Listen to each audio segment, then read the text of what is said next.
How Successful People Think, full audiobook. Introduction. Good thinkers are always in demand. A person who knows how may always have a job, but the person who knows why will always be his boss. Good thinkers solve problems. They never lack ideas that can build an organization, and they always have hope for a better future. Good thinkers rarely find themselves at the mercy of ruthless people who would take advantage of them or try to deceive them. People like Nazi dictator Adolf Hitler, who once boasted, "What luck for rulers that men do not think." Those who develop the process of good thinking can rule themselves even while under an oppressive ruler or in other difficult circumstances. In short, good thinkers are successful. I've studied successful people for 40 years, and though the diversity you find among them is astounding, I've found that they are all alike in one way: how they think. That is the one thing that separates successful people from unsuccessful ones. And here's the good news: how successful people think can be learned. If you change your thinking,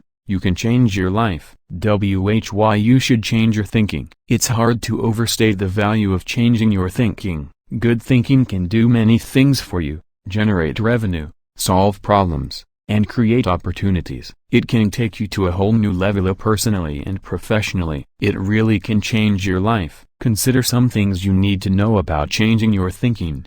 1. Changed thinking is not automatic. Sadly, a change in thinking doesn't happen on its own. Good ideas rarely go out and find someone. If you want to find a good idea, you must search for it. If you want to become a better thinker, you need to work at it, and once you begin to become a better thinker, the good ideas keep coming. In fact, the amount of good thinking you can do at any time depends primarily on the amount of good thinking you are already doing. 2. Changed thinking is difficult. When you hear someone say, "Now this is just off the top of my head," expect dandruff. The only people who believe thinking is easy are those who don't habitually engage in it. Nobel Prize-winning physicist Albert Einstein, one of the best thinkers who ever lived, asserted, "Thinking is hard work. That's why so few do it." Because thinking is so difficult, you want to use anything you can to help you improve the process. 3. Changed thinking is worth the investment. Author Napoleon Hill observed,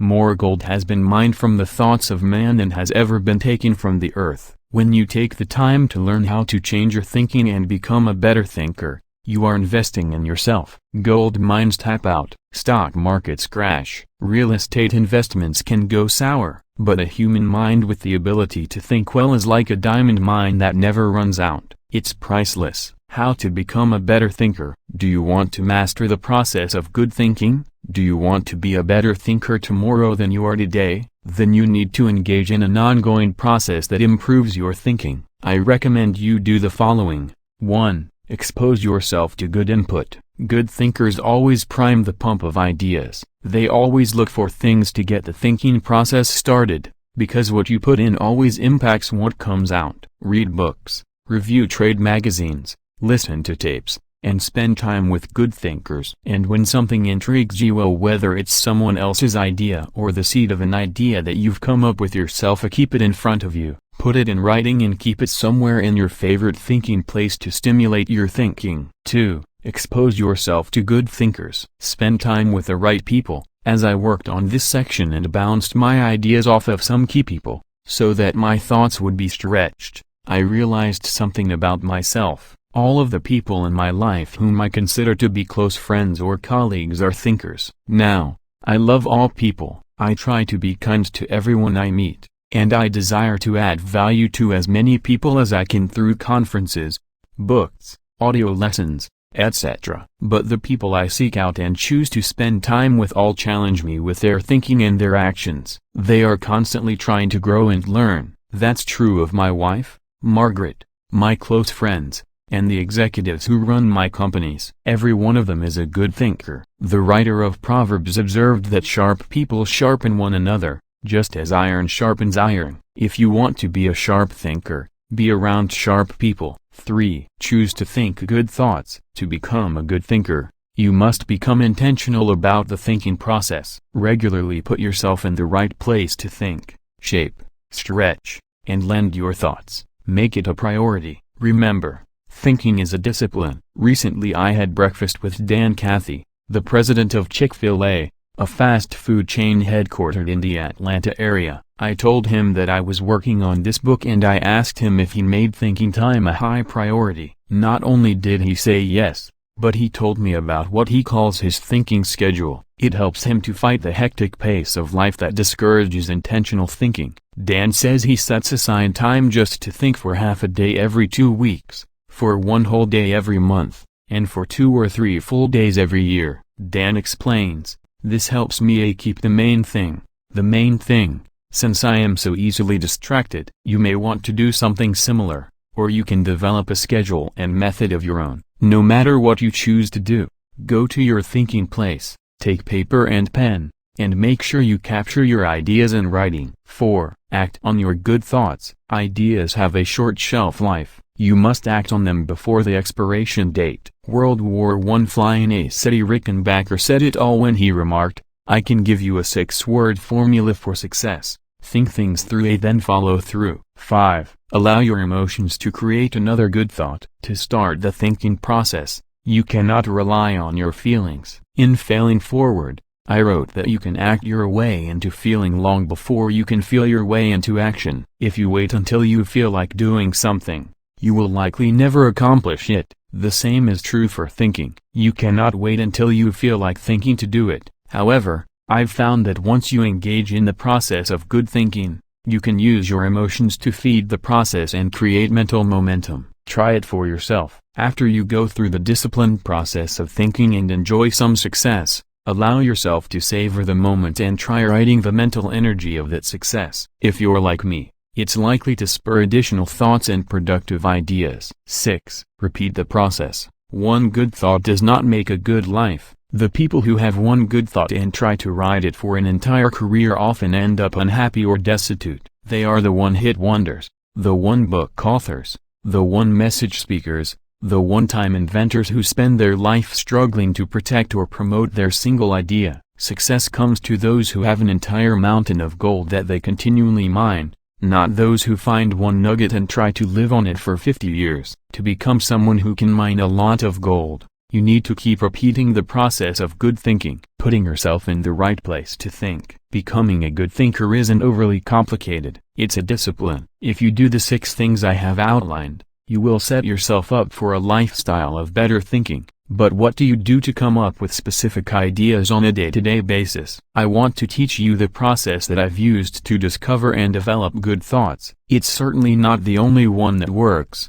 but it has worked well for me. 1. Find a place to think your thoughts. If you go to your designated place to think expecting to generate good thoughts, then eventually you will come up with some. Where is the best place to think? Everybody's different. Some people think best in the shower. Others, like my friend Dick Biggs, like to go to a park. For me, the best places to think are in my car, on planes, and in the spa. Ideas come to me in other places as well, such as when I'm in bed. I keep a special lighted writing pad on my nightstand for such times. I believe I often get thoughts because I make it a habit to frequently go to my thinking places. If you want to consistently generate ideas, you need to do the same thing. Find a place where you can think, and plan to capture your thoughts on paper so that you don't lose them. When I found a place to think my thoughts found a place in me. 2. Find a place to shape your thoughts. Rarely do ideas come fully formed and completely worked out. Most of the time, they need to be shaped until they have substance. As my friend Dan Ryland says, they have to stand the test of clarity and questioning. During the shaping time, you want to hold an idea up to strong scrutiny. Many times a thought that seemed outstanding late at night looks pretty silly in the light of day. Ask questions about your ideas. Fine-tune them. One of the best ways to do that is to put your thoughts in writing. Professor, college president, and U.S. Senator S.I. Hayakawa wrote, "Learning to write is learning to think." You don't know anything clearly unless you can state it in writing. As you shape your thoughts, you find out whether an idea has potential. You learn what you have. You also learn some things about yourself. The shaping time thrills me because it embodies humor. The thoughts that don't work often provide comic relief. Humility. The moments when I connect with God all me. Excitement. I love to play out an idea mentally. I call it futuring it. Creativity. In these moments I am unhampered by reality. Fulfillment. God made me for this process. It uses my greatest gifts and gives me joy. Honesty. As I turn over an idea in my mind, I discover my true motives. Passion. When you shape a thought, you find out what you believe and what really counts. Change. Most of the changes I have made in my life resulted from thorough thinking on a subject. You can shape your thoughts almost anywhere. Just find a place that works for you, where you will be able to write things down, focus your attention without interruptions, and ask questions about your ideas. 3. Find a place to stretch your thoughts. If you come upon great thoughts and spend time mentally shaping them, don't think you are done and can stop there. If you do, you will miss some of the most valuable aspects of the thinking process. You miss bringing others in and expanding ideas to their greatest potential. Earlier in my life, I have to admit, I was often guilty of this error. I wanted to take an idea from seed thought to solution before sharing it with anyone, even the people it would most impact. I did this both at work and at home, but over the years, I have learned that you can go much farther with a team than you can go alone. I've found a kind of formula that can help you stretch your thoughts. It says, the right thought plus the right people in the right environment at the right time for the right reason equals the right result. This combination is hard to beat. Like every person, every thought has the potential to become something great. When you find a place to stretch your thoughts, you find that potential. 4. Find a place to land your thoughts. Author C.D. Jackson observes that great ideas need landing gear as well as wings. Any idea that remains only an idea doesn't make a great impact. The real power of an idea comes when it goes from abstraction to application. Think about Einstein's theory of relativity. When he published his theories in 1905 and 1916, they were merely profound ideas. Their real power came with the development of the nuclear reactor in 1942 and the nuclear bomb in 1945. When scientists developed and implemented Einstein's ideas,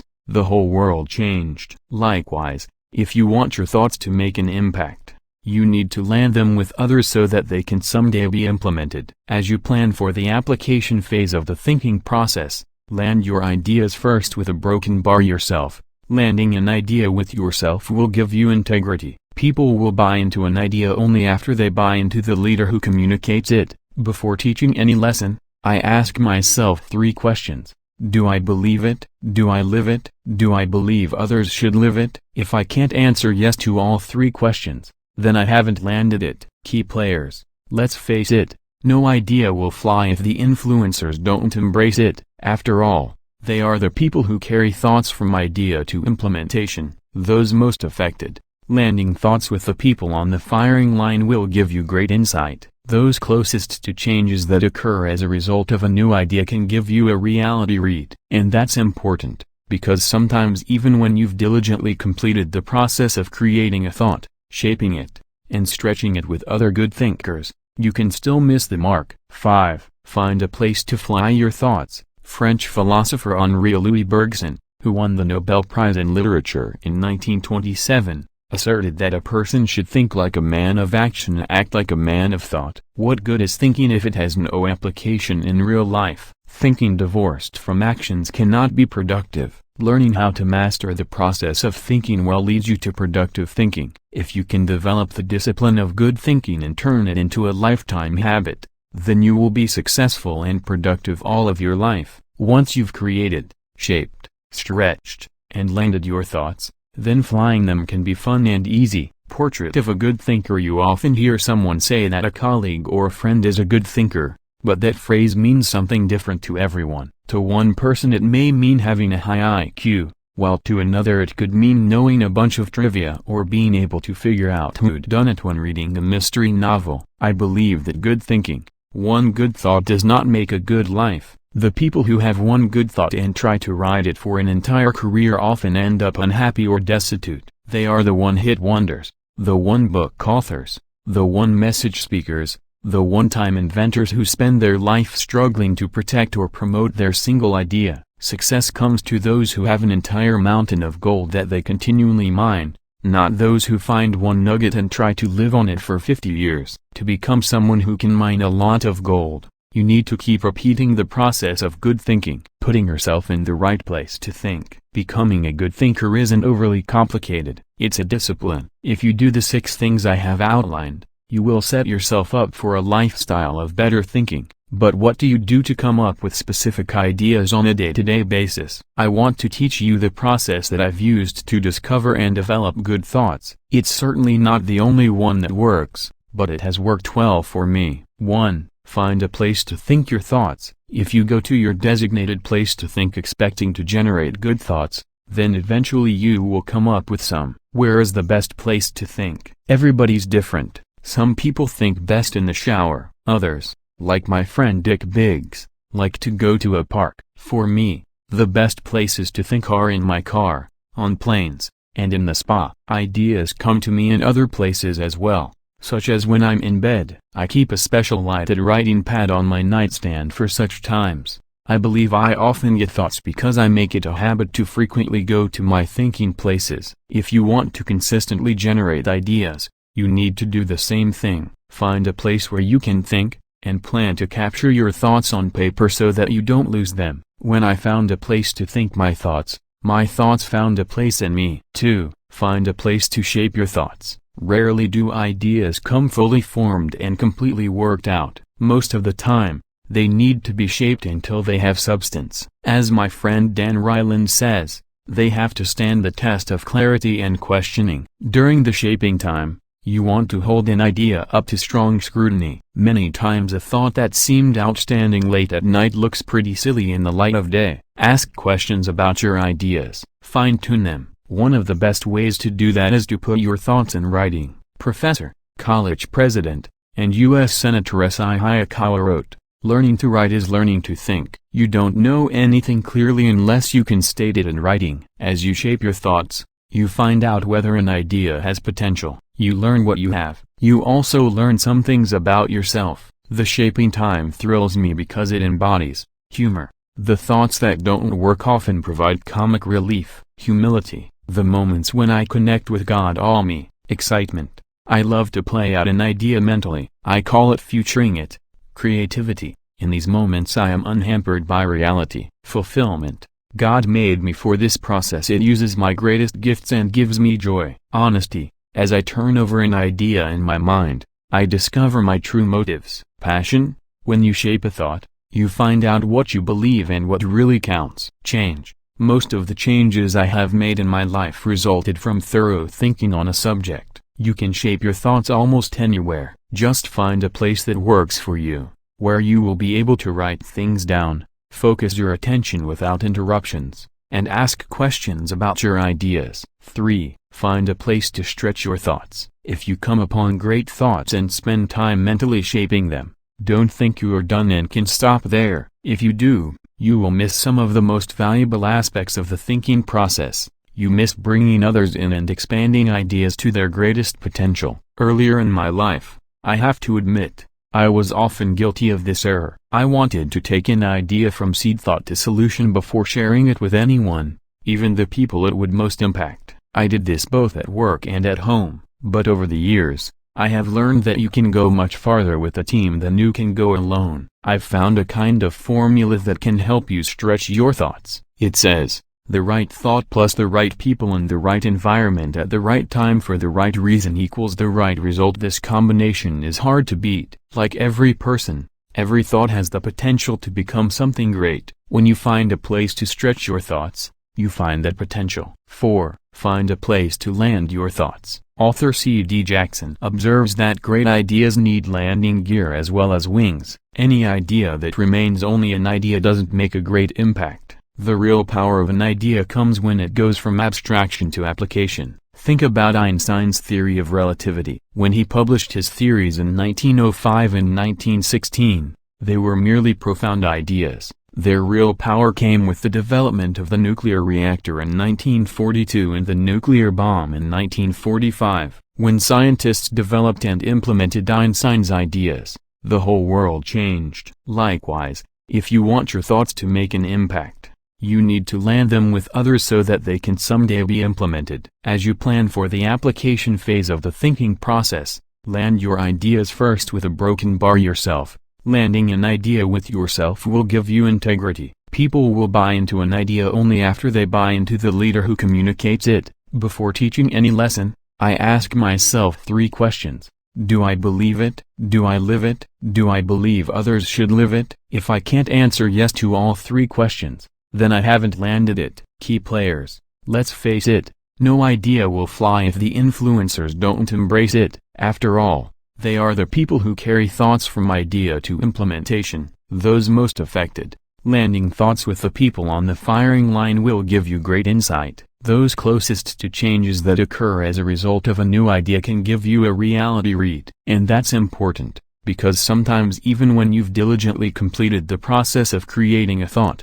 shaping it, and stretching it with other good thinkers, you can still miss the mark. 5. Find a place to fly your thoughts. French philosopher Henri Louis Bergson, who won the Nobel Prize in Literature in 1927, asserted that a person should think like a man of action and act like a man of thought. What good is thinking if it has no application in real life? Thinking divorced from actions cannot be productive. Learning how to master the process of thinking well leads you to productive thinking. If you can develop the discipline of good thinking and turn it into a lifetime habit, then you will be successful and productive all of your life. Once you've created, shaped, stretched, and landed your thoughts, then flying them can be fun and easy. Portrait of a good thinker. You often hear someone say that a colleague or friend is a good thinker, but that phrase means something different to everyone. To one person it may mean having a high IQ, while to another it could mean knowing a bunch of trivia or being able to figure out who'd done it when reading a mystery novel. I believe that good thinking.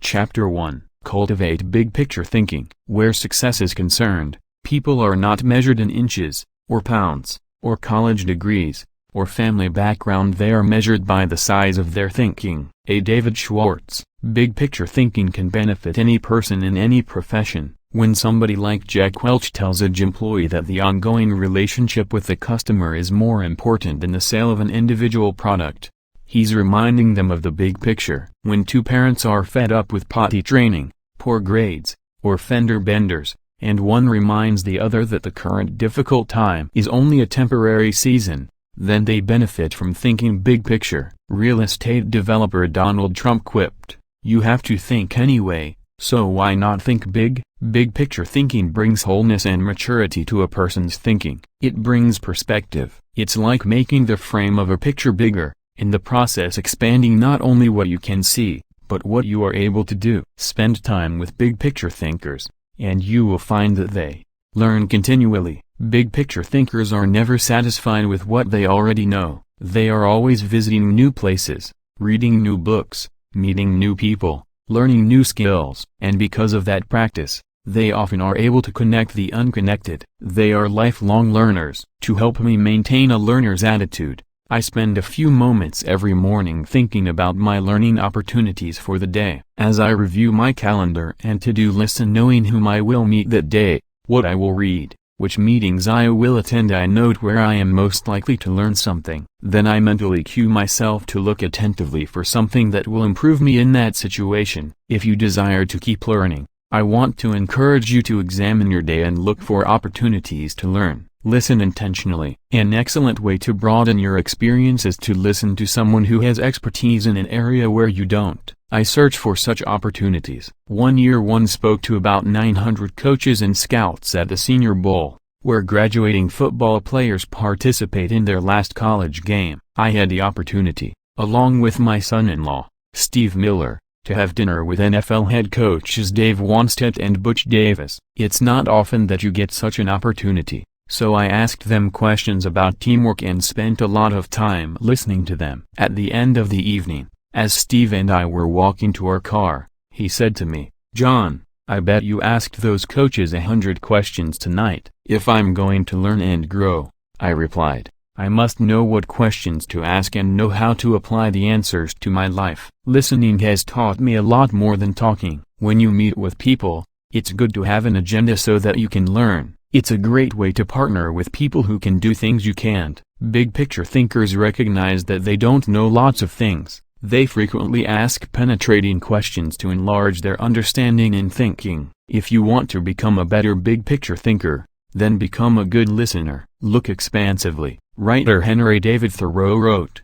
"Many an object is not seen, though it falls within the range of our visual ray, because it does not come within the range of our intellectual ray." Human beings habitually see their own world first. For example, when people arrive at a leadership conference put on by my company, they want to know where they're going to park, whether they will be able to get a good and comfortable seat, whether the speaker will be on, and if the breaks will be spaced right. When I arrive to speak at the same conference, I want to know that the lighting is good, the sound equipment is operating effectively, whether the speaker's platform will be close enough to the people, etc. Who you are determines what you see and how you think. Big picture thinkers realize there is a world out there besides their own, and they make an effort to get outside of themselves and see other people's worlds through their eyes. It's hard to see the picture while inside the frame. To see how others see, you must first find out how they think. Becoming a good listener certainly helps with that. So does getting over your personal agenda and trying to take the other person's perspective. Live completely. French essayist Michel de Montaigne wrote,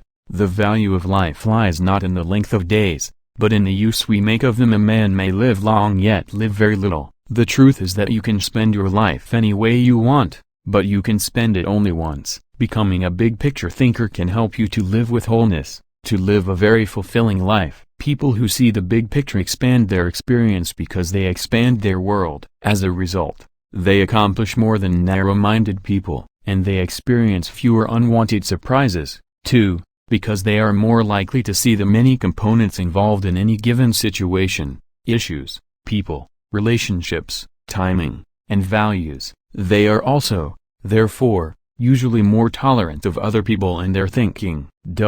Why you should receive the wisdom of big picture thinking. Intuitively, you probably recognize big picture thinking as beneficial. Few people want to be closed-minded. No one sets out to be that way. But just in case you're not completely convinced, consider several specific reasons why you should make the effort to become a better big picture thinker. 1. Big picture thinking allows you to lead. You can find many big picture thinkers who aren't leaders, but you will find few leaders who are not big picture thinkers. Leaders must be able to do many important things for their people.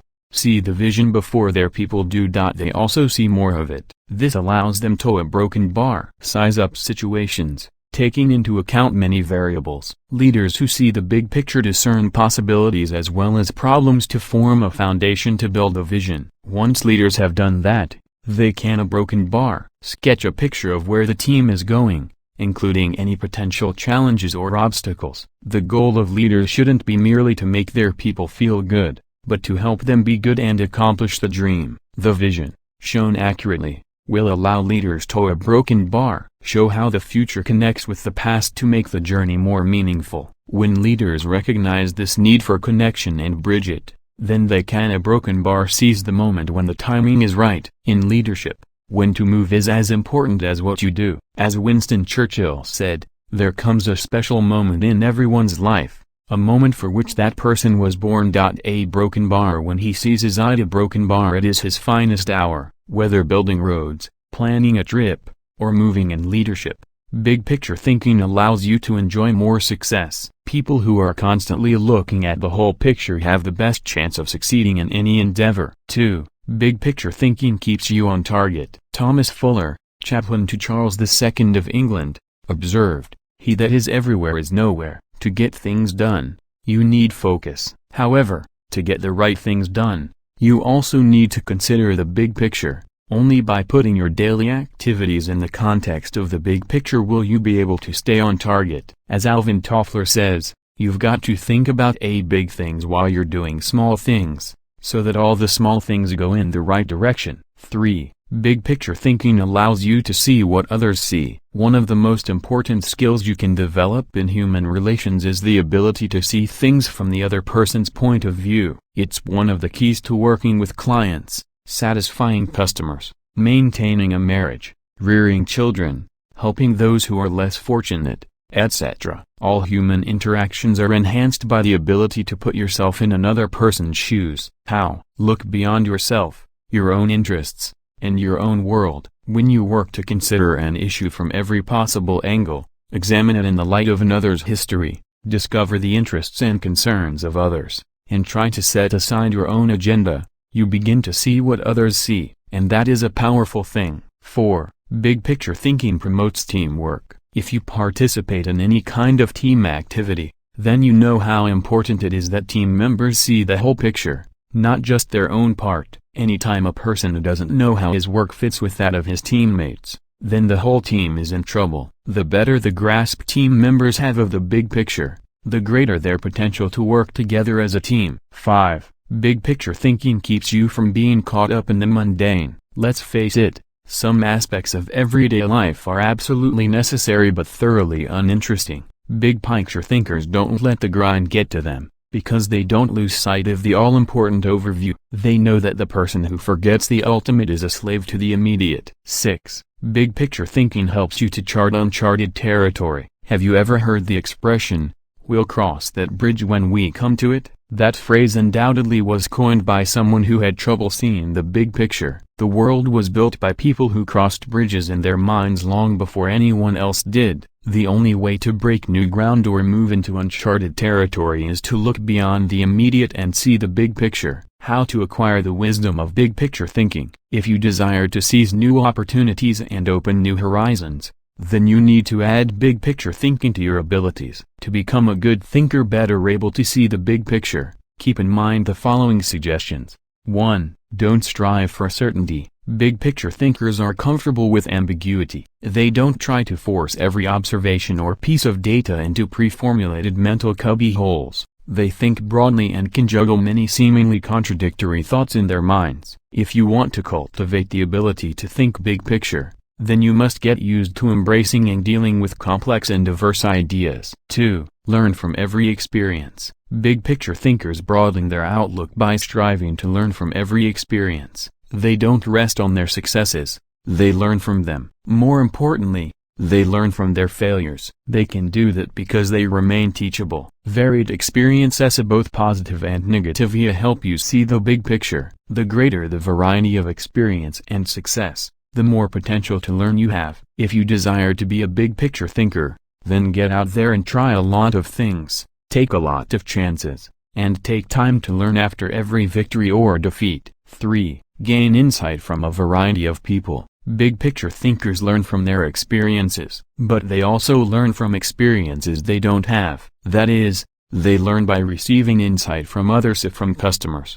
employees, colleagues, and leaders. If you desire to broaden your thinking and see more of the big picture, then seek out counselors to help you. But be wise in whom you ask for advice. Gaining insight from a variety of people doesn't mean stopping anyone and everyone in hallways and grocery store lines and asking what they think about a given subject. Be selective. Talk to people who know and care about you, who know their field, and who bring experience deeper and broader than your own. 4. Give yourself permission to expand your world. If you want to be a big picture thinker, you will have to go against the flow of the world. Society wants to keep people in boxes. Most people are married mentally to the status quo. They want what was, not what can be. They seek safety and simple answers. To think big picture, you need to give yourself permission to go a different way, to break new ground, to find new worlds to conquer. And when your world does get bigger, you need to celebrate. Never forget there is more out there in the world than what you've experienced. Keep learning, keep growing, and keep looking at the big picture. If you desire to be a good thinker, that's what you need to do. Thinking question: am I thinking beyond myself and my world so that I process ideas with a holistic perspective? Chapter 2. Engage in focused thinking. He did each thing as if he did nothing else. Spoken of novelist Charles Dickens. Philosopher Bertrand Russell once asserted, to be able to concentrate for a considerable time is essential to difficult achievement. Sociologist Robert Lind observed that knowledge is power only if a man knows what facts are not to bother about. Focused thinking removes distractions and mental clutter so that you can concentrate on an issue and think with clarity. Focused thinking can do several things for you.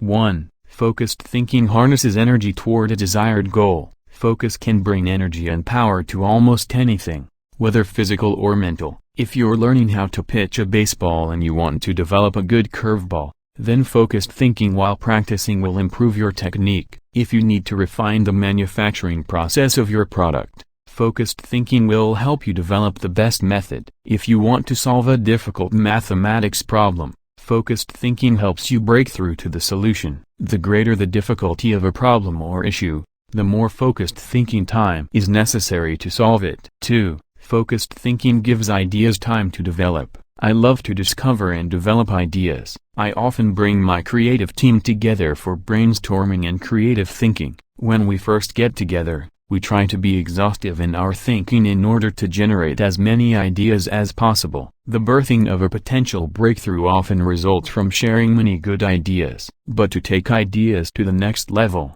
you must shift from being expansive in your thinking to being selective. I have discovered that a good idea can become a great idea when it is given focused time. It's true that focusing on a single idea for a long time can be very frustrating. I've often spent days focusing on a thought and trying to develop it, only to find that I could not improve the idea. But sometimes my perseverance in focused thinking pays off. That brings me great joy. And when focused thinking is at its best, not only does the idea grow, but so do I. 3. Focused thinking brings clarity to the target. I consider golf one of my favorite hobbies. It's a wonderfully challenging game. I like it because the objectives are so clear. Professor William Mobley of the University of South Carolina made the following observation about golf. One of the most important things about golf is the presence of clear goals. You see the pins, you know the par. It's neither too easy nor unattainable. You know your average score, and there are competitive goals competitive with par,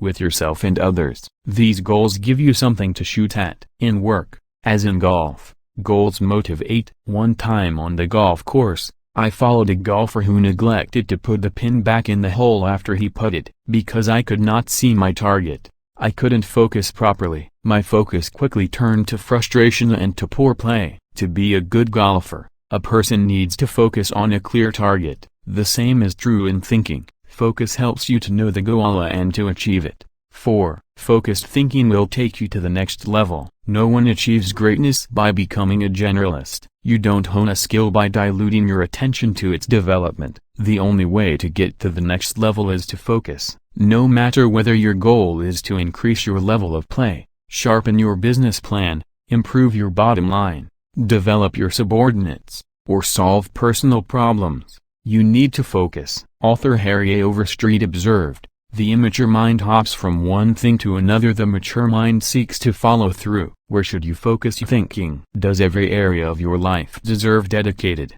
focused thinking time? Of course, the answer is number. Be selective, not exhaustive, in your focused thinking. For me, that means dedicating in-depth thinking time to 4 areas: leadership, creativity, communication, and intentional networking. Your choices will probably differ from mine. Here are a few suggestions to help you figure them out.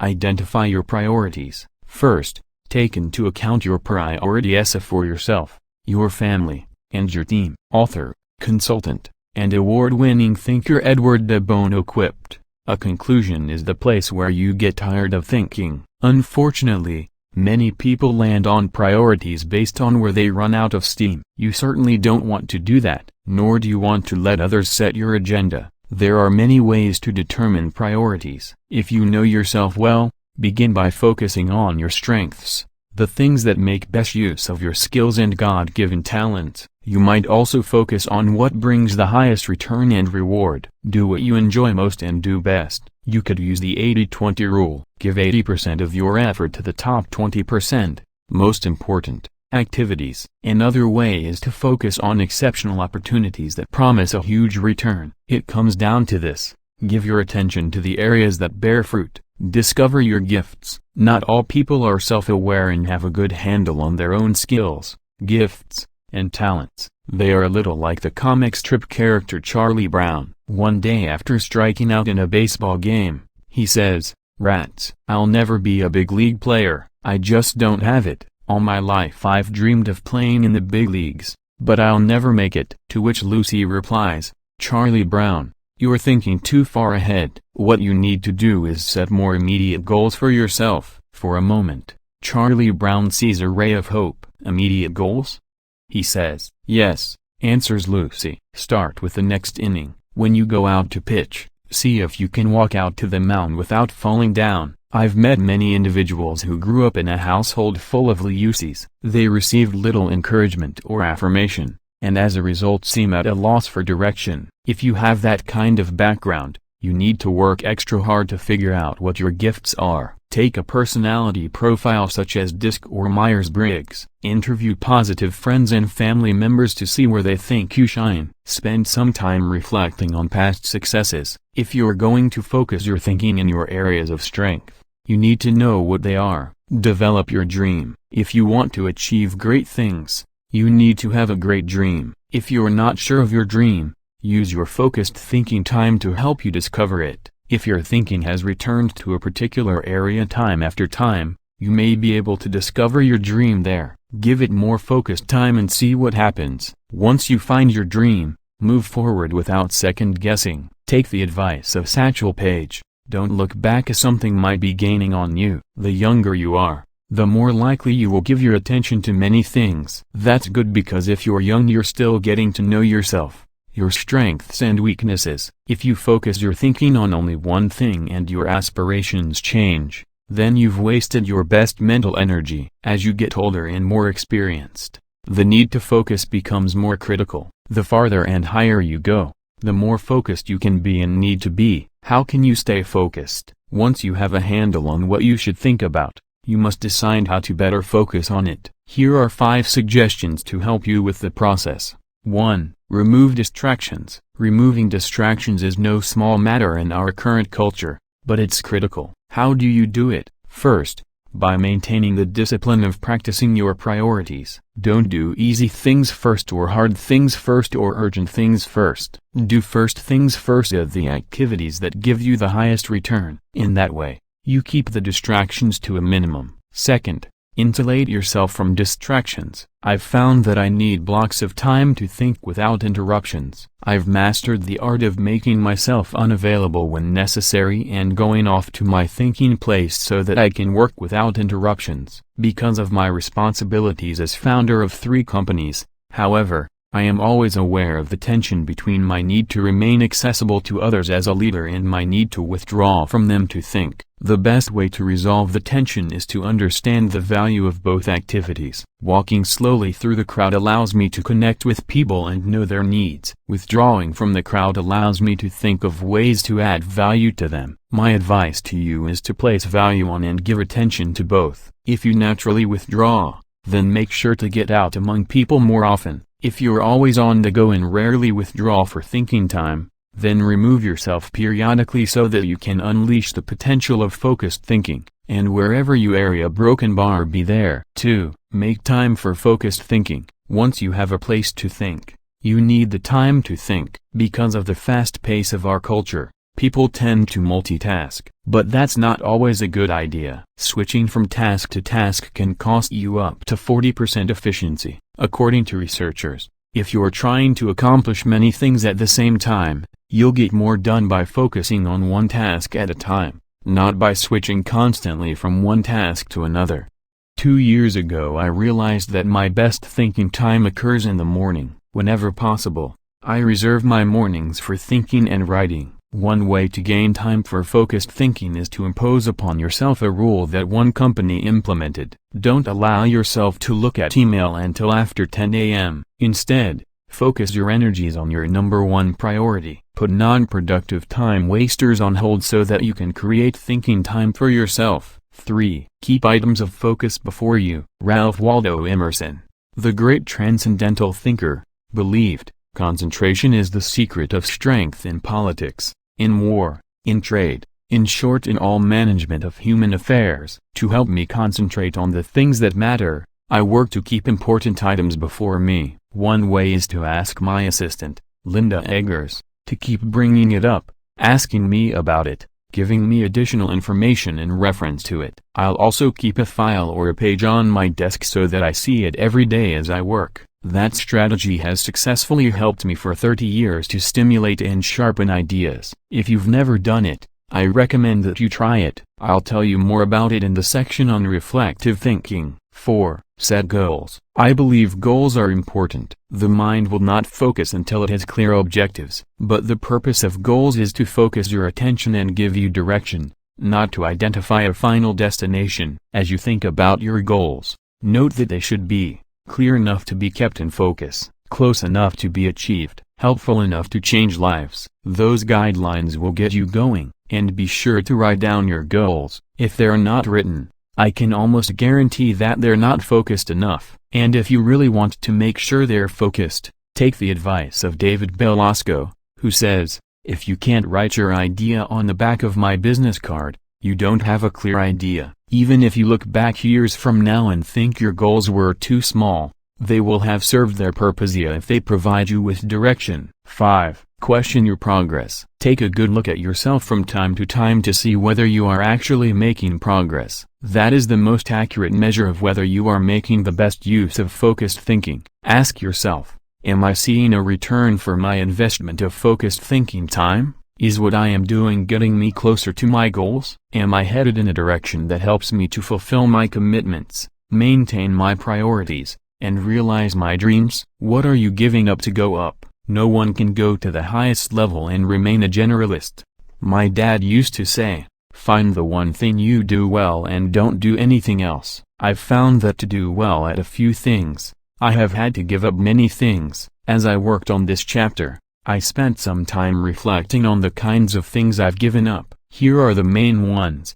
I can't know everyone. I love people, and I'm outgoing. Put me into a room full of people, and I feel energized. So it goes against my grain to restrict myself from spending time with lots of people. To compensate for that, I've done a couple of things. First, I've chosen a strong inner circle of people. They not only provide tremendous professional help, but they also make life's journey much more pleasant. Second, I ask certain friends to catch me up on what's happening in the lives of other friends. I usually do that when I'm traveling and can't block out the time I would need for focused thinking. I can't do everything. There are only a few exceptional opportunities in any person's lifetime. That's why I strive for excellence in a few things rather than a good performance in many. That's cost me, because of my workload, I also have to skip doing many things that I would love to do. For example, every week I hand off projects that I think would be fun to do myself. I practice the 10-80-10 principle with the people to whom I'm delegating a task. I help with the first 10% by casting vision,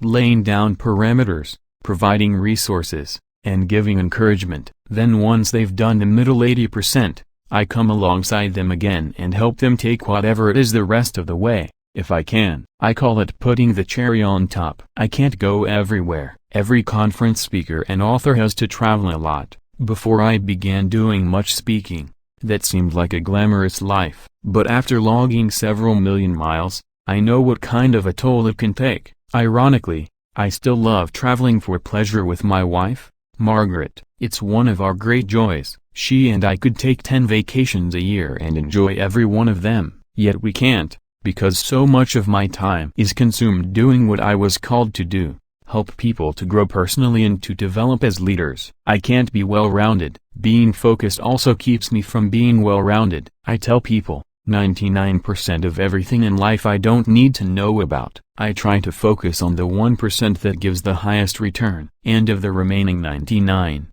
Margaret keeps me aware of whatever I need to know. It's one of the ways I keep from getting totally out of balance in my life. Being willing to give up some of the things you love in order to focus on what has the greatest impact isn't an easy lesson to learn, but the earlier you embrace it, the sooner you can dedicate yourself to excellence in what matters most. Thinking question: am I dedicated to removing distractions and mental clutter so that I can concentrate with clarity on the real issue? Chapter 3: Harness Creative Thinking. The joy is in creating, not maintaining. Vince Lombardi, NFL Hall of Fame coach. Creativity is pure gold, no matter what you do for a living. Annette Moser-Wellman, author of The 5 Faces of Genius, asserts, the most valuable resource you bring to your work and to your firm is your creativity. More than what you get done, more than the role you play, more than your title, more than your output, it's your ideas that matter.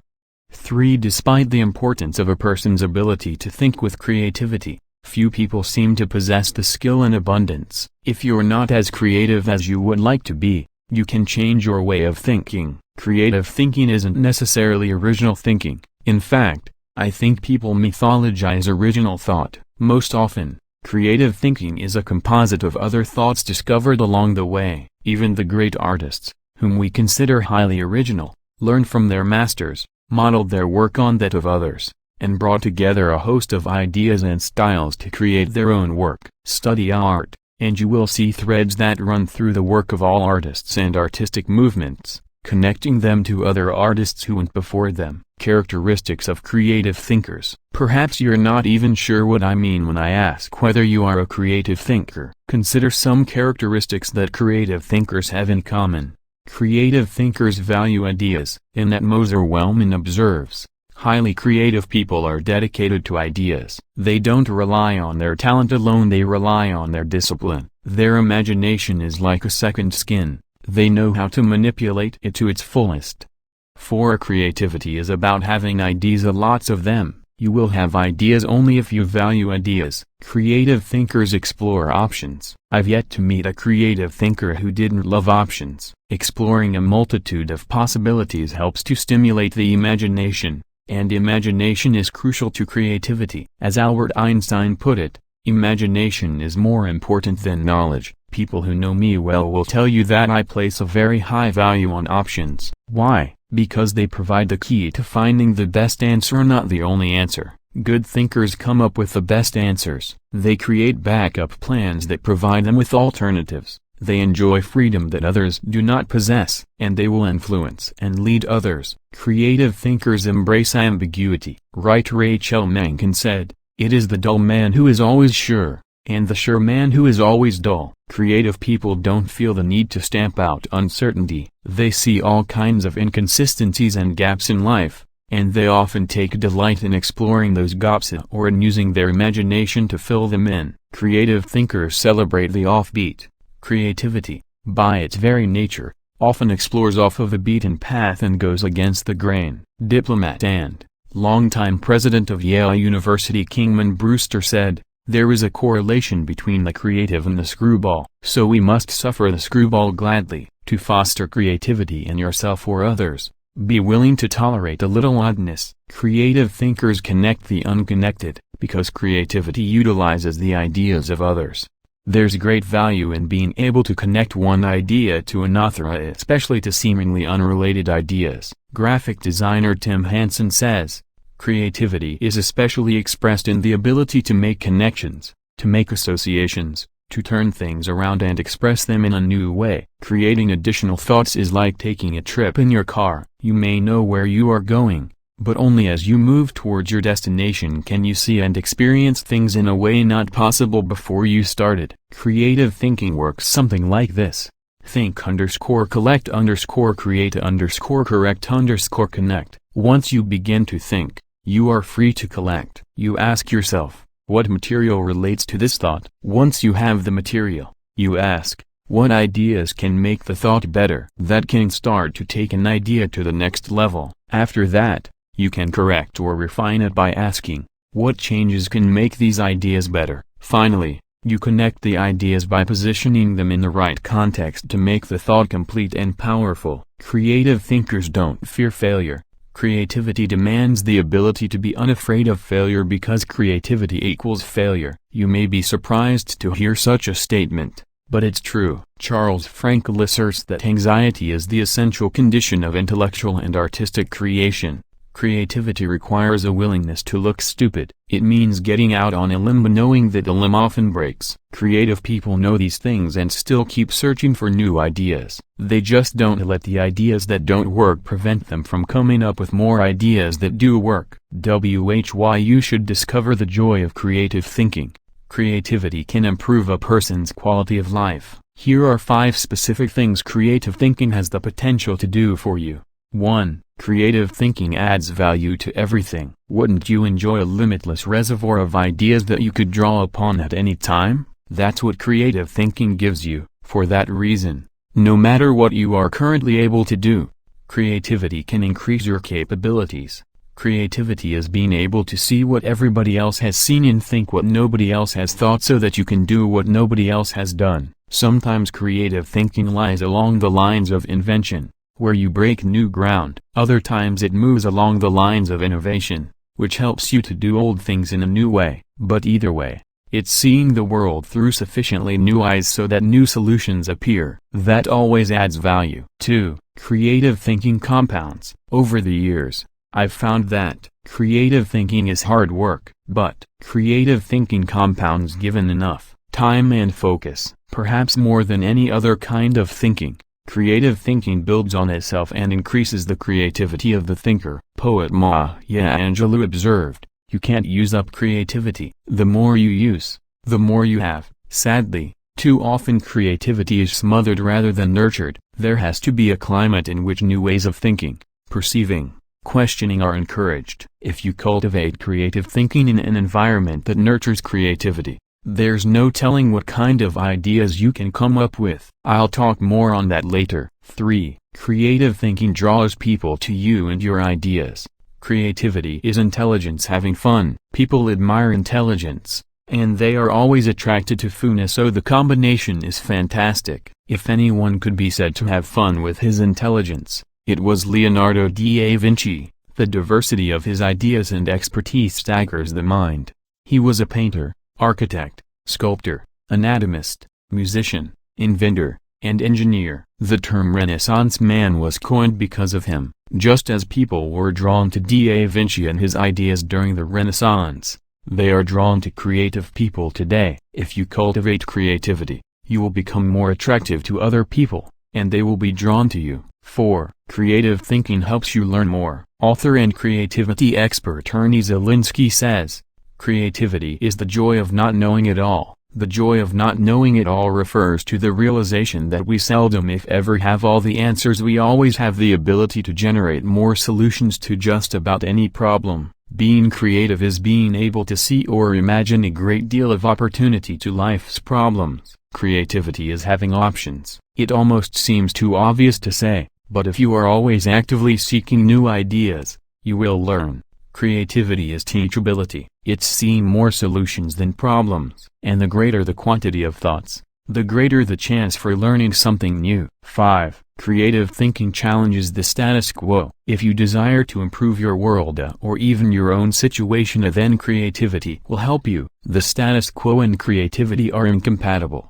Creativity and innovation always walk hand in hand. How to discover the joy of creative thinking? At this point you may be saying, "Okay, I'm convinced that creative thinking is important, but how do I find the creativity within me? How do I discover the joy of creative thought?" Here are 5 ways to do it. 1. Remove creativity killers. Economics professor and humor author Stephen Leacock said, "Personally, I would sooner have written Alice in Wonderland than the whole Encyclopedia Britannica." He valued the warmth of creativity over cold facts. If you do too, then you need to eliminate attitudes that devalue creative thinking. Take a look at the following phrases. They are almost guaranteed to kill creative thinking anytime you hear, or think, them. "I'm not a creative person." Follow the rules. Don't ask questions. Don't be different. Stay within the lines. There is only one way. Don't be foolish. Be practical. Be serious. Think of your image. That's not logical. It's not practical. It's never been done. It can't be done. It didn't work for them. We tried that before. It's too much work. We can't afford to make a mistake. It will be too hard to administer. We don't have the time. We don't have the money. Yes,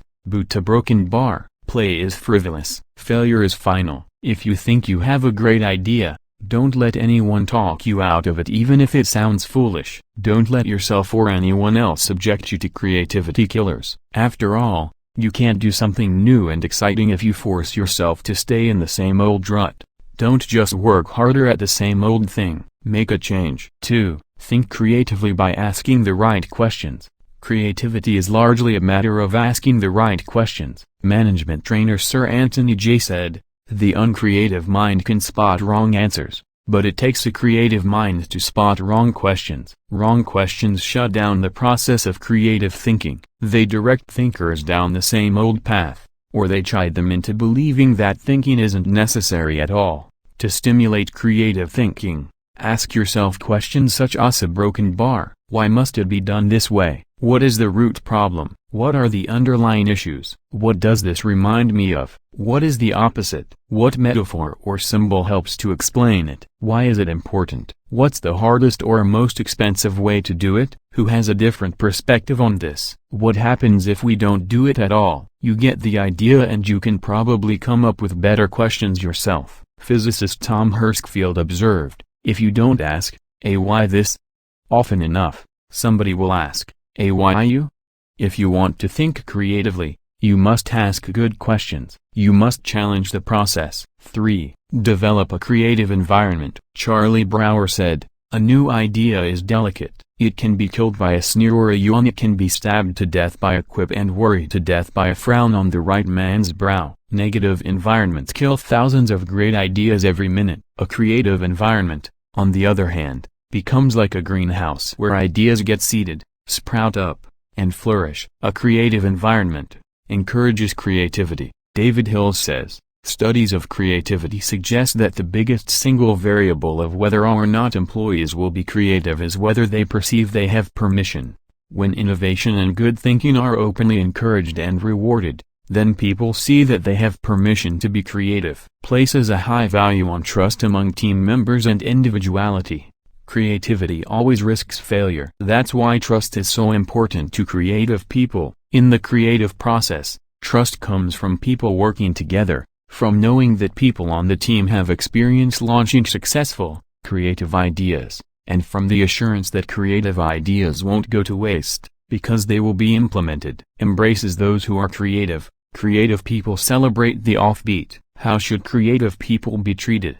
I take the advice of Tom Peters, weed out the dullards and nurture the nuts. I do that by spending time with them, which I enjoy anyway. I especially like to pull people into brainstorming sessions. People look forward to an invitation to such meetings because the time will be filled with energy, ideas, and laughter, and the odds are high that a new project, seminar, or business strategy will result. When that happens, they also know a party's coming. Focuses on innovation, not just invention. Sam Weston, creator of the popular action figure G.I. Joe, said, truly groundbreaking ideas are rare, but you don't necessarily need one to make a career out of creativity. My definition of creativity is the logical combination of two or more existing elements that result in a new concept. The best way to make a living with your imagination is to develop innovative applications, not imagine completely new concepts. Creative people say, give me a good idea and I'll give you a better idea, is willing to let people go outside the lines.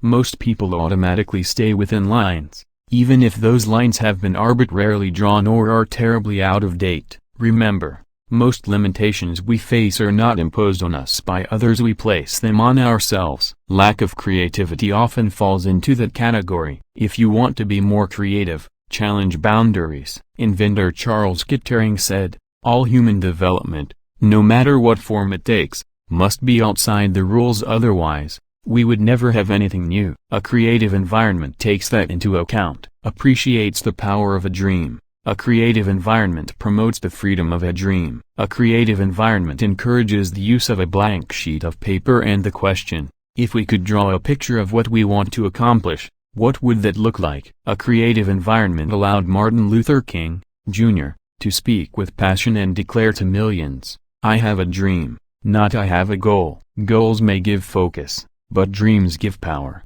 Dreams expand the world. That is why James Allen suggested that dreamers are the saviors of the world. The more creativity-friendly you can make your environment, the more potential it has to become creative. 4. Spend time with other creative people. What if the place you work has an environment hostile to creativity, and you possess little ability to change it? One possibility is to change jobs, but what if you desire to keep working there despite the negative environment? Your best option is to find a way to spend time with other creative people.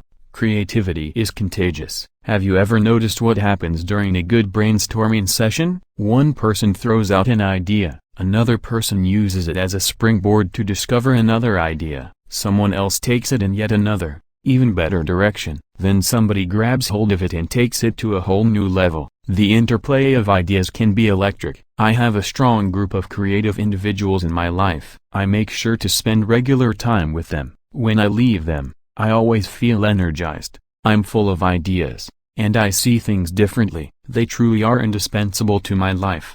It's a fact that you begin to think like the people you spend a lot of time with. The more time you can spend with creative people engaging in creative activities, the more creative you will become. 5. Get out of your box. Actress Katharine Hepburn remarked, "If you obey all the rules as a broken bar, you will miss all the fun." While I don't think it's necessary to break all the rules, many are in place to protect us, I do think it's unwise to allow self-imposed limitations to hinder us. Creative thinkers know that they must repeatedly break out of the box of their own history and personal limitations in order to experience creative breakthroughs.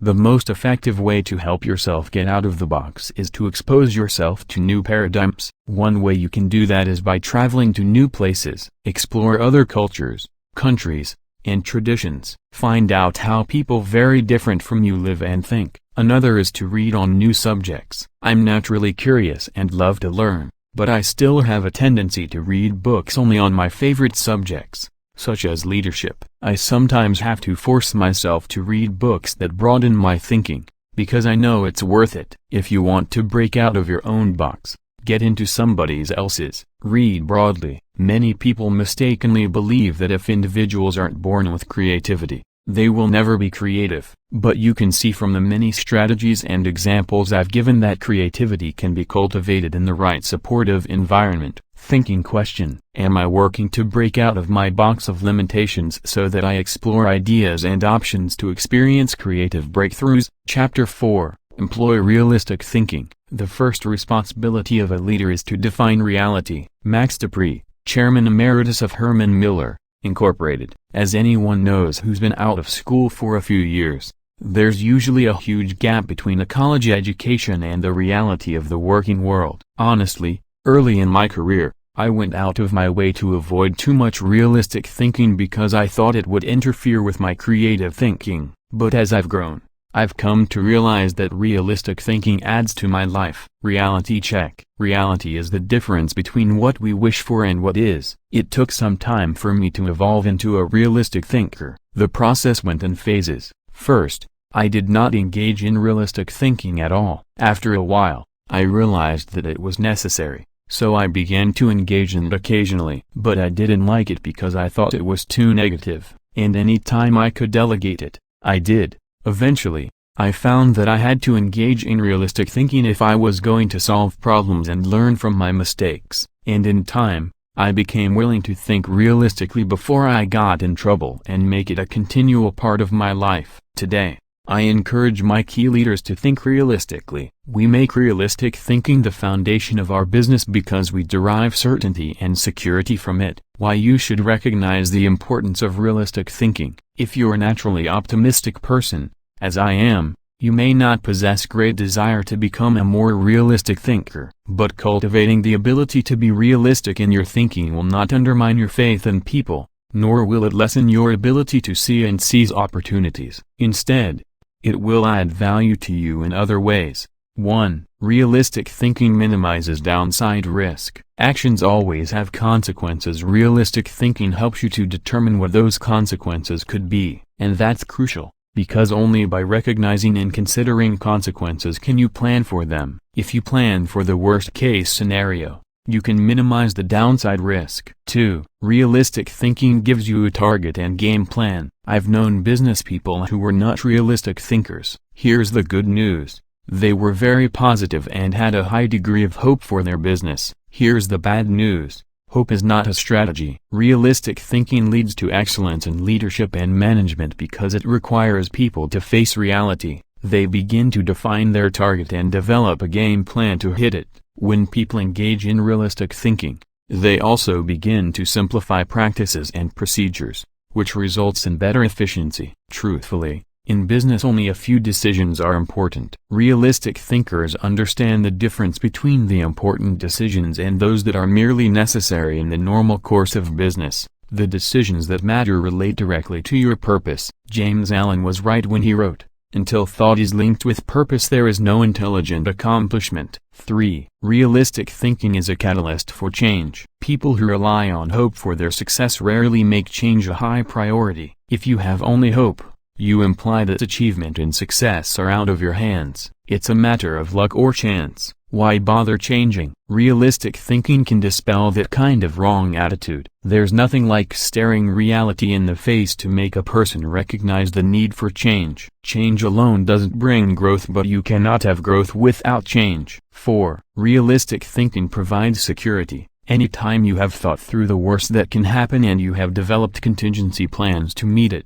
you become more confident and secure. It's reassuring to know that you are unlikely to be surprised. Disappointment is the difference between expectations and reality. Realistic thinking minimizes the difference between the two. 5. Realistic thinking gives you credibility. Realistic thinking helps people to buy into the leader and his or her vision. Leaders continually surprised by the unexpected soon lose credibility with their followers. On the other hand, leaders who think realistically and plan accordingly position their organizations to win. That gives their people confidence in them. The best leaders ask realistic questions before casting vision. They ask themselves things like, a broken bar, is it possible? Does this dream include everyone or just a few? Have I identified and articulated the areas that will make this dream difficult to achieve? 6. Realistic thinking provides a foundation to build on. Thomas Edison observed, "The value of a good idea is in using it." The bottom line on realistic thinking is that it helps you to make an idea usable by taking away the wish factor. Most ideas and efforts don't accomplish their intended results because they rely too much on what we wish rather than what is. You can't build a house in midair, it needs a solid foundation. Ideas and plans are the same. They need something concrete on which to build. Realistic thinking provides that solid foundation. 7. Realistic thinking is a friend to those in trouble. If creativity is what you would do if you were unafraid of the possibility of failure, then reality is dealing with failure if it does happen. Realistic thinking gives you something concrete to fall back on during times of trouble, which can be very reassuring. Certainty in the midst of uncertainty brings stability. 8. Realistic thinking brings the dream to fruition. British novelist John Galsworthy wrote, "Idealism increases in direct proportion to one's distance from the problem. If you don't get close enough to a problem, you can't tackle it. If you don't take a realistic look at your dream and what it will take to accomplish it, you will never achieve it." Realistic thinking helps to pave the way for bringing any dream to fruition. How to recognize the importance of realistic thinking. Because I'm naturally optimistic rather than realistic, I've had to take concrete steps to improve my thinking in this area. Here are 5 things I do to improve my realistic thinking. 1. Develop an appreciation for truth. I could not develop as a realistic thinker until I gained an appreciation for realistic thinking, and that means learning to look at and enjoy truth. President Harry S. Truman said, "I never give them hell. I just tell the truth and they think it is hell." That's the way many people react to truth. People tend to exaggerate their success and minimize their failures or deficiencies. They live according to Ruckert's law, believing there is nothing so small that it can't be blown out of proportion. Unfortunately, many people today could be described by a quote from Winston Churchill: "Men occasionally stumble over the truth, but most pick themselves up and hurry off as if nothing has happened." More recently, television journalist Ted Koppel observed, "Our society finds truth too strong a medicine to digest undiluted. In its purest form, truth is not a polite tap on the shoulder, it is a howling reproach." In other words, the truth will set you free, but first it will make you angry. If you want to become a realistic thinker, however, you need to get comfortable dealing with the truth and face up to it. 2. Do your homework. The process of realistic thinking begins with doing your homework. You must first get the facts. Former Governor, Congressman, and Ambassador Chester Bowles said, "When you approach a problem, strip yourself of preconceived opinions and prejudice, assemble and learn the facts of the situation, make the decision which seems to you to be the most honest, and then stick to it. It doesn't matter how sound your thinking is if it's based on faulty data or assumptions. You can't think well in the absence of facts, or in the presence of poor information." You can also find out what others have done in similar circumstances. Remember, Your thinking doesn't necessarily have to be original, it just has to be solid. Why not learn all that you can from good thinkers who have faced similar situations in the past? Some of my best thinking has been done by others. 3. Think through the pros and cons. There's nothing like taking the time to really examine the pros and cons of an issue to give you a strong dose of reality. It rarely comes down to simply choosing the course of action with the greatest number of pros,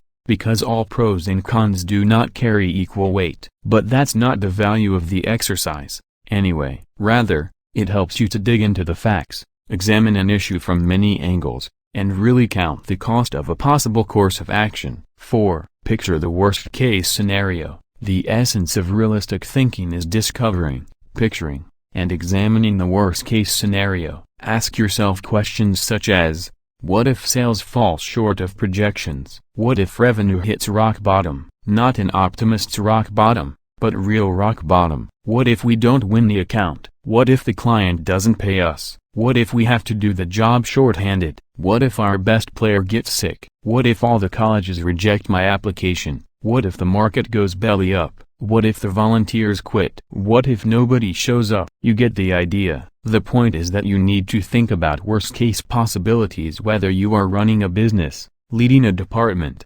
pastoring a church, coaching a team, or planning your personal finances. Your goal isn't to be negative or to expect the worst, just to be ready for it in case it happens. That way, you give yourself the best chance for a positive result no matter what. If you picture the worst case and examine it honestly, then you really have experienced a reality check. You're ready for anything. As you do that, take the advice of Charles Hull, who advised, deliberate with caution, but act with decision and yield with graciousness or oppose with firmness. 5. Align your thinking with your resources. One of the keys to maximizing realistic thinking is aligning your resources with your objectives. Looking at pros and cons and examining worst-case scenarios will make you aware of any gaps between what you desire and what really is. Once you know what those gaps are, you can use your resources to fill them. After all, that's what resources are for. Super Bowl, Superdome,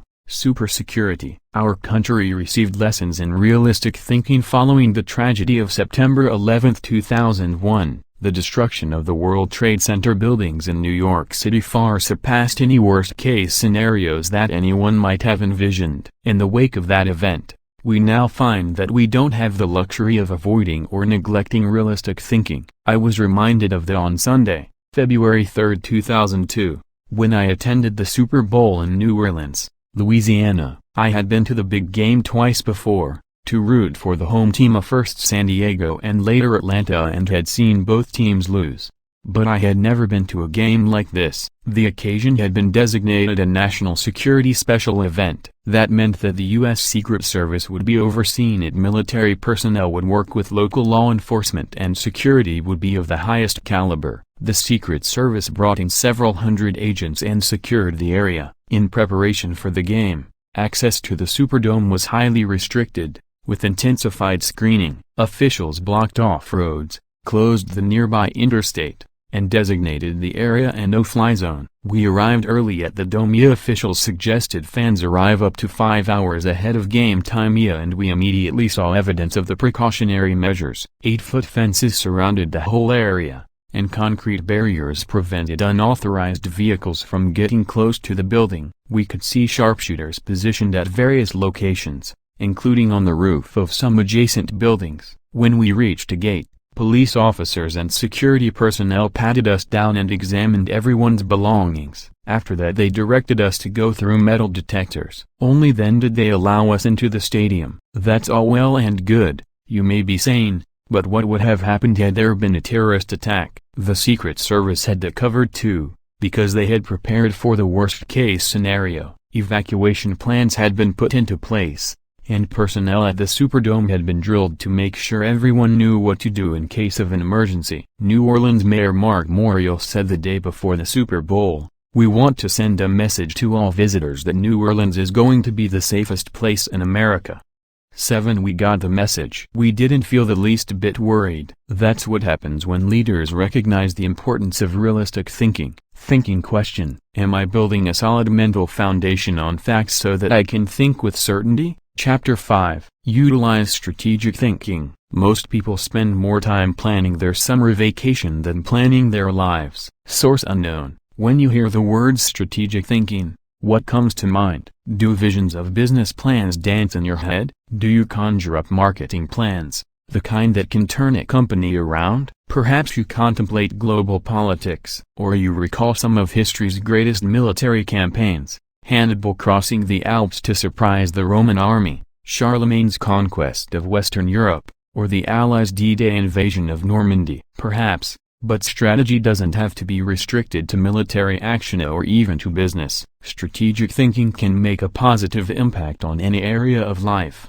Plan your life. Live your plan. I've observed that most people try to plan their lives one day at a time. They wake up, make up their to-do list, and dive into action. Although some people are even that strategic, fewer individuals plan their lives 1 week at a time. They review their calendar for the week, check their appointments, review their goals, and then get to work. They generally out-achieve most of their daily planning colleagues. I try to take planning one step further. At the beginning of every month, I spend half a day working on my calendar for the next 40 days. 40 days works for me rather than just 30. That way, I get a jump on the next month and don't get surprised. I begin by reviewing my travel schedule and planning activities with my family. Then I review what projects, lessons, and other objectives I want to accomplish during those 5 to 6 weeks. Then I start blocking out days and times for thinking, writing, working,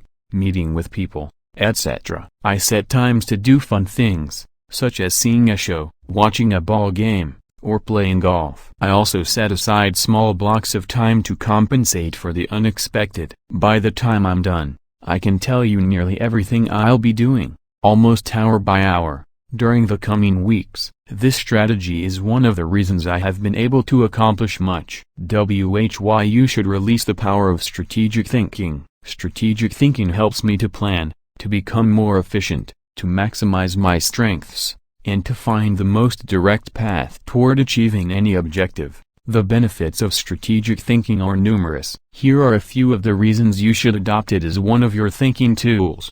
1. Strategic thinking simplifies the difficult. Strategic thinking is really nothing more than planning on steroids. Spanish novelist Miguel de Cervantes said, "The man who is prepared has his battle half fought." Strategic thinking takes complex issues and long-term objectives, which can be very difficult to address, and breaks them down into manageable sizes. Anything becomes simpler when it has a plan. Strategic thinking can also help you simplify the management of everyday life. I do that by using systems, which are nothing more than good strategies repeated. I am well known among pastors and other speakers for my filing system. Writing a lesson or speech can be difficult, but because I use my system to file quotes, stories, and articles, when I need something to flesh out or illustrate a point, I simply go to one of my 1,200 files and find a good piece of material that works. Just about any difficult task can be made simpler with strategic thinking. 2. Strategic thinking prompts you to ask the right questions.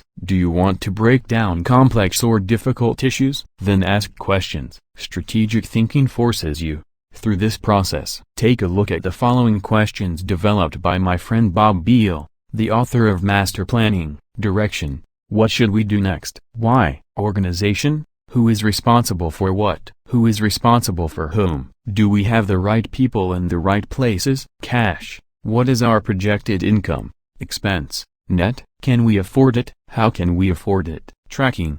Are we on target? Overall evaluation. Are we achieving the quality we expect and demand of ourselves? Refinement. How can we be more effective and more efficient? Move toward the ideal. These may not be the only questions you need to ask to begin formulating a strategic plan, but they are certainly a good start. 3. Strategic thinking prompts customization. General George S. Patton observed, "Successful generals make plans to fit circumstances, but do not try to create circumstances to fit plans." All good strategic thinkers are precise in their thinking. They try to match the strategy to the problem, Because strategy isn't a one-size-fits-all proposition. Sloppy or generalized thinking is an enemy of achievement. The intention to customize and strategic thinking forces a person to go beyond vague ideas and engage in specific ways to go after a task or problem. It sharpens the mind. 4. Strategic thinking prepares you today for an uncertain tomorrow. Strategic thinking is the bridge that links where you are to where you want to be. It gives direction and credibility today and increases your potential for success tomorrow. It is,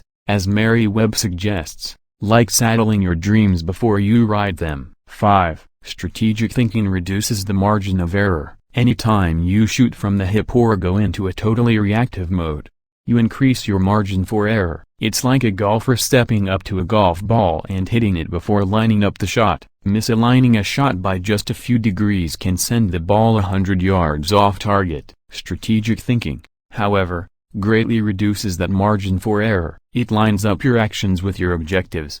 Just as lining up a shot in golf helps you to put the ball closer to the pin, the better aligned you are with your target, the better the odds that you will be going in the right direction. 6. Strategic thinking gives you influence with others. One executive can find it in another. Our company has a short-range plan and a long-range plan. Our short-range plan is to stay afloat long enough to make it to our long-range plan. That's hardly a strategy, yet that's the position where some business leaders put themselves. There's more than one problem with neglecting strategic thinking in that way. Not only does it fail to build the business, but it also loses the respect of everyone involved with the business. The one with the plan is the one with the power. It doesn't matter in what kind of activity you're involved. Employees want to follow the business leader with a good business plan. Volunteers want to join the pastor with a good ministry plan. Children want to be with the adult who has the well-thought-out vacation plan. If you practice strategic thinking,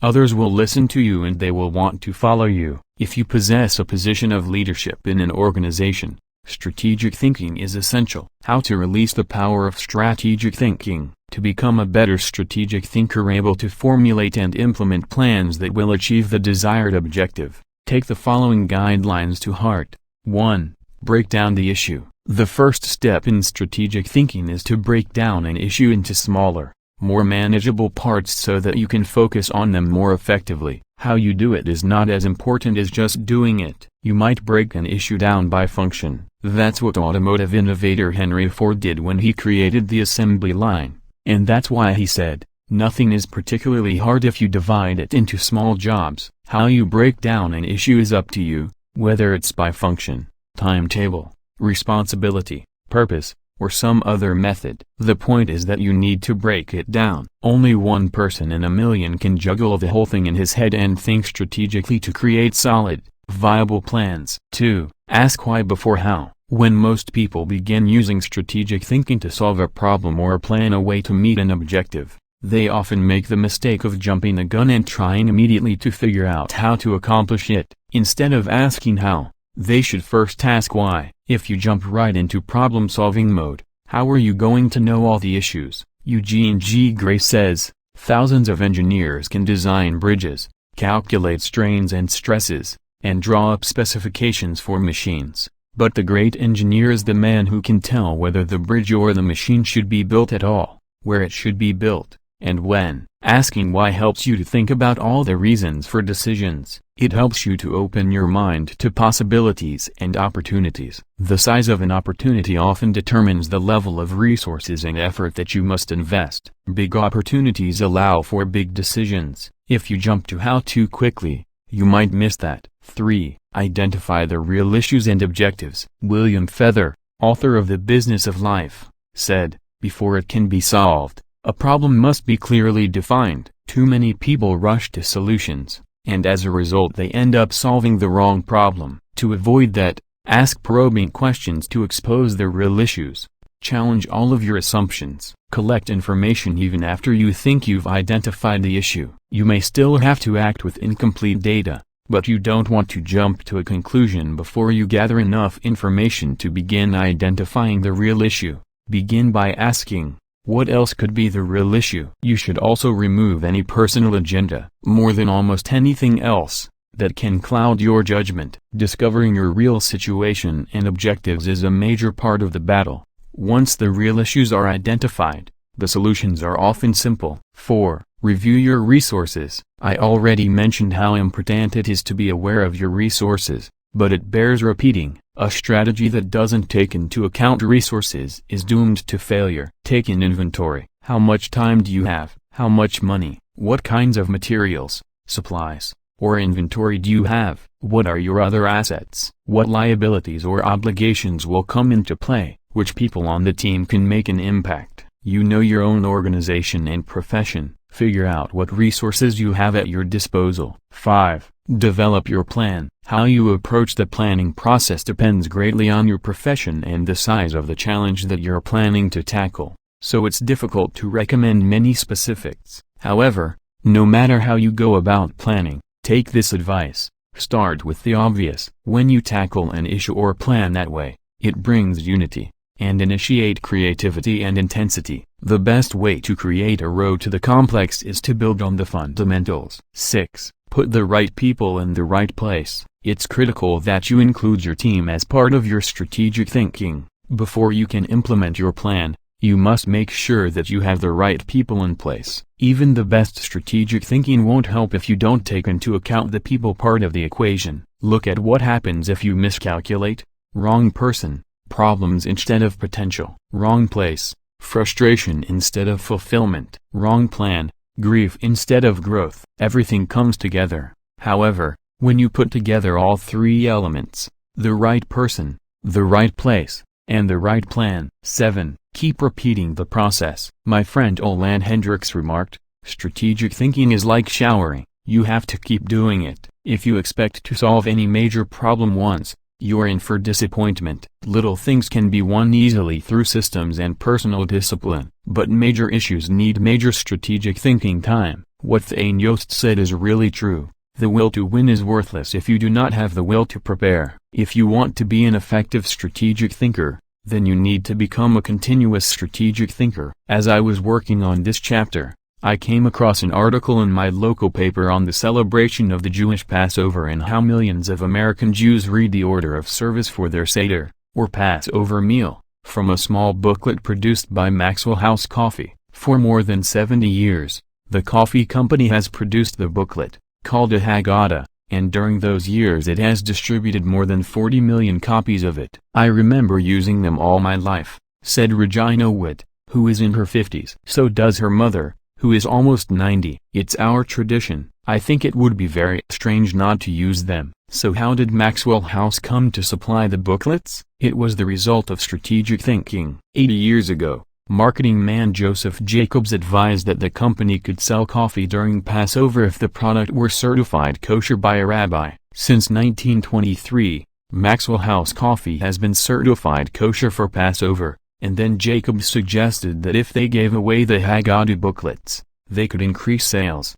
10. They've been creating the booklets and selling coffee during Passover ever since. That's what can happen when you unleash the power of strategic thinking. Thinking question: am I implementing strategic plans that give me direction for today and increase my potential for tomorrow? Chapter 6. Explore possibility thinking. Nothing is so embarrassing as watching someone do something that you said could not be done. Sam Ewing. People who embrace possibility thinking are capable of accomplishing tasks that seem impossible because they believe in solutions. Here are several reasons why you should become a possibility thinker. 1. Possibility thinking increases your possibilities. When you believe you can do something difficult and you succeed, many doors open for you. When George Lucas succeeded in making Star Wars, despite those who said the special effects he wanted hadn't ever been done and couldn't be done, many other possibilities opened up to him. Industrial Light and Magic,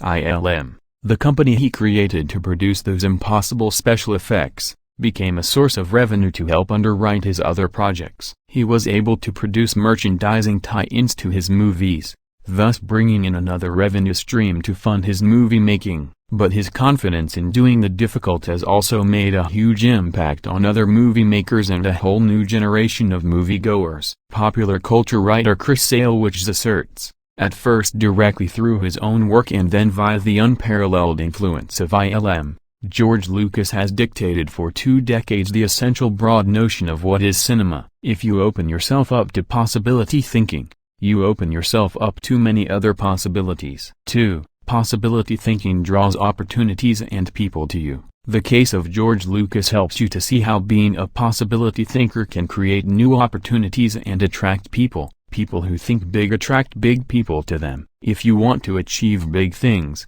you need to become a possibility thinker. 3. Possibility thinking increases others' possibilities. Big thinkers who make things happen also create possibilities for others. That happens, in part, because it's contagious. You can't help but become more confident and think bigger when you're around possibility thinkers. 4. Possibility thinking allows you to dream big dreams. No matter what your profession, possibility thinking can help you to broaden your horizons and dream bigger dreams. Professor David J. Schwartz believes, big thinkers are specialists in creating positive forward-looking, optimistic pictures in their own minds and in the minds of others. If you embrace possibility thinking, your dreams will go from molehill to mountain size, and because you believe in possibilities, you put yourself in position to achieve them. 5. Possibility thinking makes it possible to rise above average. During the 1970s, when oil prices went through the roof,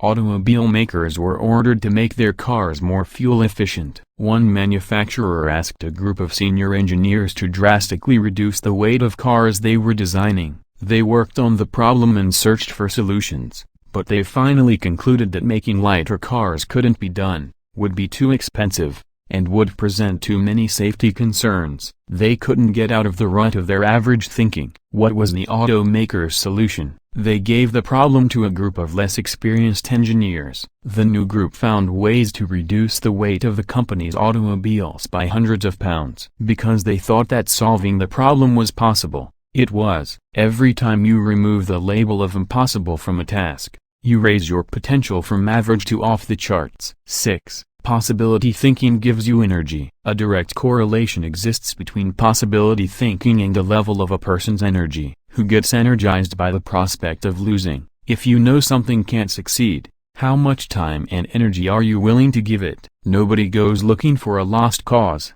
You invest yourself in what you believe can succeed. When you embrace possibility thinking, you believe in what you're doing, and that gives you energy. 7. Possibility thinking keeps you from giving up. Above all, possibility thinkers believe they can't succeed. Dennis Waitley, author of The Psychology of Winning, says, the winners in life think constantly in terms of I can, I will and I am.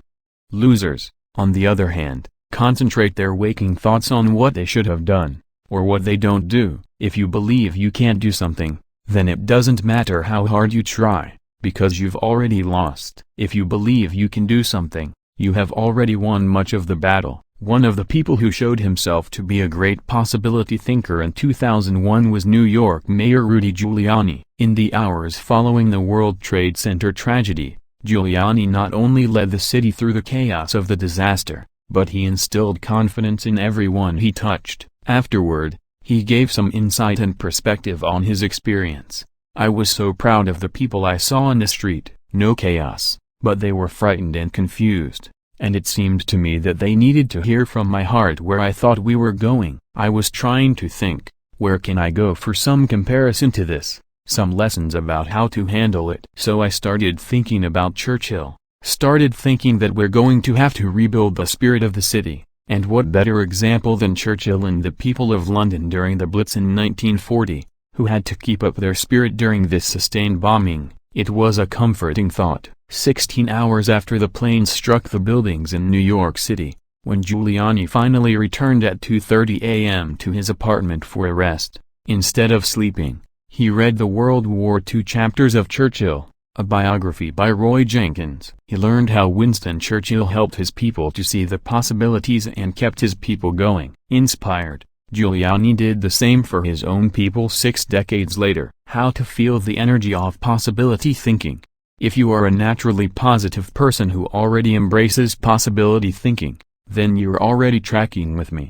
However, some people, rather than being optimistic, are naturally negative or cynical. They believe that possibility thinkers are nichotomacron or foolish. If your thinking runs toward pessimism, Let me ask you a question. How many highly successful people do you know who are continually negative? How many impossibility thinkers are you acquainted with who achieve big things? None. People with an "it can't be done" mindset have two choices. They can expect the worst and continually experience it, or they can change their thinking. That's what George Lucas did. Believe it or not, even though he is a possibility thinker, he is not a naturally positive person. He says, "I'm very cynical, and as a result, I think the defense I have against it is to be optimistic." In other words, he chooses to think positively. He sums it up this way: as corny as it sounds, the power of positive thinking goes a long way. So determination and positive thinking combined with talent, combined with knowing your craft, a broken bar that may sound like an I tilde Macron V point of view,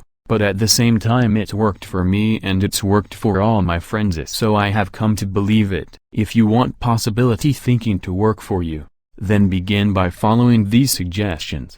1. Stop focusing on the impossibilities. The first step in becoming a possibility thinker is to stop yourself from searching for and dwelling on what's wrong with any given situation. Sports psychologist Bob Rotella recounts, "I tell people, if you don't want to get into positive thinking, that's okay. Just eliminate all the negative thoughts from your mind, and whatever's left will be fine." If possibility thinking is new to you, you're going to have to give yourself a lot of coaching to eliminate some of the negative self-talk you may hear in your head. When you automatically start listing all the things that can go wrong or all the reasons something can't be done, stop yourself and say, "Don't go there." Then ask, "What's right about this?" That will help to get you started. And if negativity is a really big problem for you and pessimistic things come out of your mouth before you've even thought them through, you may need to enlist the aid of a friend or family member to alert you every time you utter negative ideas. 2. Stay away from the experts. So-called experts do more to shoot down people's dreams than just about anybody else. Possibility thinkers are very reluctant to dismiss anything as impossible.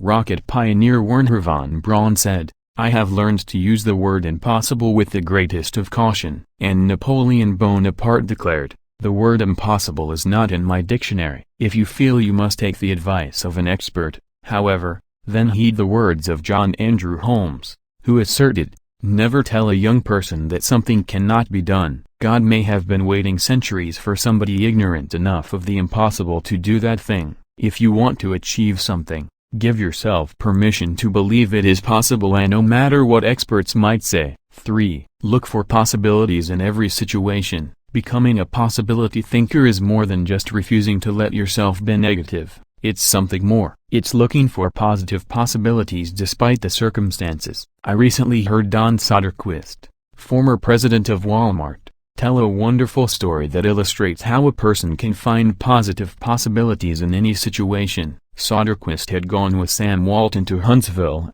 Alabama, to open several new stores. While there, Walton suggested they visit the competition. Here's what Soderquist said happened. "We went into one store, and I have to tell you that it was the worst store I've ever seen in my life. It was terrible. There were no customers. There was no help on the floor. The aisles were cluttered with merchandise, empty shelves, dirty. It was absolutely terrible." He, Walton, walked one way and I'd walk the other way, and we'd kind of meet out on the sidewalk. He said, "What did you think, Don?" I said, "Sam, that is the absolutely worst store I've ever seen in my life." "I mean, did you see the aisles?" He said, "Don, did you see the pantyhose rack?" I said, "No, I didn't." "Sam, I must have gone on a different aisle than you." "I didn't see that." He said, "That was the best pantyhose rack I've ever seen, Don." And he said, "I pulled the fixture out and on the back was the name of the manufacturer. When we get back, I want you to call that manufacturer and have him come in and visit with our fixture people. I want to put that rack in our stores. It's absolutely the best I've ever seen." And he said next, "Did you see the ethnic cosmetics?" I said, "Sam, that must have been right next to the pantyhose rack, because I absolutely missed that." He said, "Don, do you realize that in our stores we have 4 feet of ethnic cosmetics? These people had 12 feet of it. We are absolutely missing the boat." I wrote down the distributor of some of those products. "When we get back, I want you to get a hold of our cosmetic buyer and get these people in. We absolutely need to expand our ethnic cosmetics. Now, Sam Walton didn't hit me on the head and say, "Don, now what lesson did you learn from this?" He had already hit me on the head by looking for the good, looking how to improve, striving for excellence. It's so easy to go and look at what other people do badly, but one of the leadership characteristics of vision that he showed me, and I'll never forget it, is look for the good in what other people are doing and apply it. It doesn't take a genius IQ or 20 years of experience to find the possibility in every situation. All it takes is the right attitude, and anybody can cultivate that. 4. Dream one size bigger. One of the best ways to cultivate a possibility mindset is to prompt yourself to dream one size bigger than you normally do. Let's face it, most people dream too small. They don't think big enough. Henry Curtis advises, make your plans as fantastic as you like, because 25 years from now, they will seem mediocre. Make your plans 10 times as great as you first planned. In 25 years from now you will wonder why you did not make them 50 times as great. If you push yourself to dream more expansively, to imagine your organization one size bigger, to make your goals at least a step beyond what makes you comfortable, you will be forced to grow, and it will set you up to believe in greater possibilities. 5. Question the status quo. Most people want their lives to keep improving, yet they value peace and stability at the same time. People often forget that you can't improve and still stay the same. Growth means change. Change requires challenging the status quo. If you want greater possibilities, you can't settle for what you have now. When you become a possibility thinker, you will face many people who will want you to give up your dreams and embrace the status quo. Achievers refuse to accept the status quo. As you begin to explore greater possibilities for yourself, your organization, or your family and others challenge you for right to take comfort in knowing that right now as you read this, other possibility thinkers across the country and around the world are thinking about curing cancer, developing new energy sources, feeding hungry people, and improving quality of life. They are challenging the status quo against the odds, and you should, too. 6. Find inspiration from great achievers. You can learn a lot about possibility thinking by studying great achievers. I mentioned George Lucas in this chapter. Perhaps he doesn't appeal to you, or you don't like the movie industry. Personally, I'm not a big science fiction fan, but I admire Lucas as a thinker, creative visionary, and business person. Find some achievers you admire and study them. Look for people with the attitude of Robert F. Kennedy, who popularized George Bernard Shaw's stirring statement, "Some men see things as they are and say, why? I dream of things that never were and say, why not?" I know possibility thinking isn't in style with many people, so call it what you like: the will to succeed, belief in yourself, confidence in your ability, faith. It's really true. People who believe they can't, don't. But if you believe you can, you can. That's the power of possibility thinking. Thinking question: am I unleashing the enthusiasm of possibility thinking to find solutions for even seemingly impossible situations? Chapter 7. Learn from reflective thinking. To doubt everything or to believe everything are two equally convenient solutions, both dispensed with the necessity of reflection. Jules Henri Poincaré. The pace of our society does not encourage reflective thinking. Most people would rather act than think. Now, don't get me wrong, I'm a person of action. I have very high energy and I like to see things accomplished. But I'm also a reflective thinker. Reflective thinking is like the crock-pot of the mind. It encourages your thoughts to simmer until they're done. As I go through this process, my goal is to reflect so that I might learn from my successes and mistakes, discover what I should try to repeat, and determine what I should change. It is always a valuable exercise. By mentally visiting past situations, you can think with greater understanding. 1. Reflective thinking gives you true perspective. When our children were young and still lived at home, we used to take them on wonderful vacations every year. When we got home, they always knew that I was going to ask them 2 questions. What did you like best?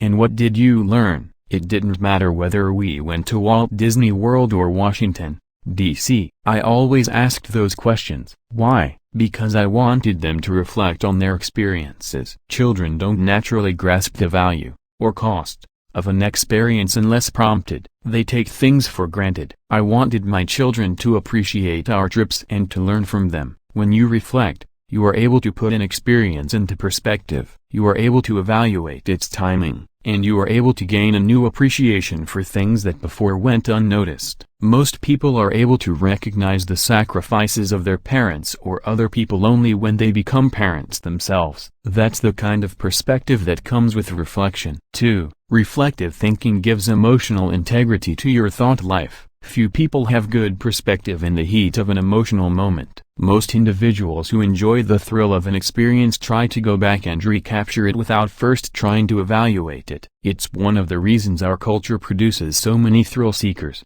Likewise, those who survive a traumatic experience usually avoid similar situations at all costs, which sometimes ties them into emotional knots. Reflective thinking enables you to distance yourself from the intense emotions of particularly good or bad experiences and see them with fresh eyes. You can see the thrills of the past in the light of emotional maturity and examine tragedies in the light of truth and logic. That process can help a person to stop carrying around a bunch of negative emotional baggage. President George Washington observed, "We ought not to look back unless it is to derive useful lessons from past errors, and for the purpose of profiting by dearly bought experience." Any feeling that can stand up to the light of truth and can be sustained over time has emotional integrity and is therefore worthy of your mind and heart. 3. Reflective thinking increases your confidence in decision-making. Have you ever made a snap judgment and later wondered if you did the right thing? Everybody has. Reflective thinking can help to diffuse that doubt. It also gives you confidence for the next decision. Once you've reflected on an issue,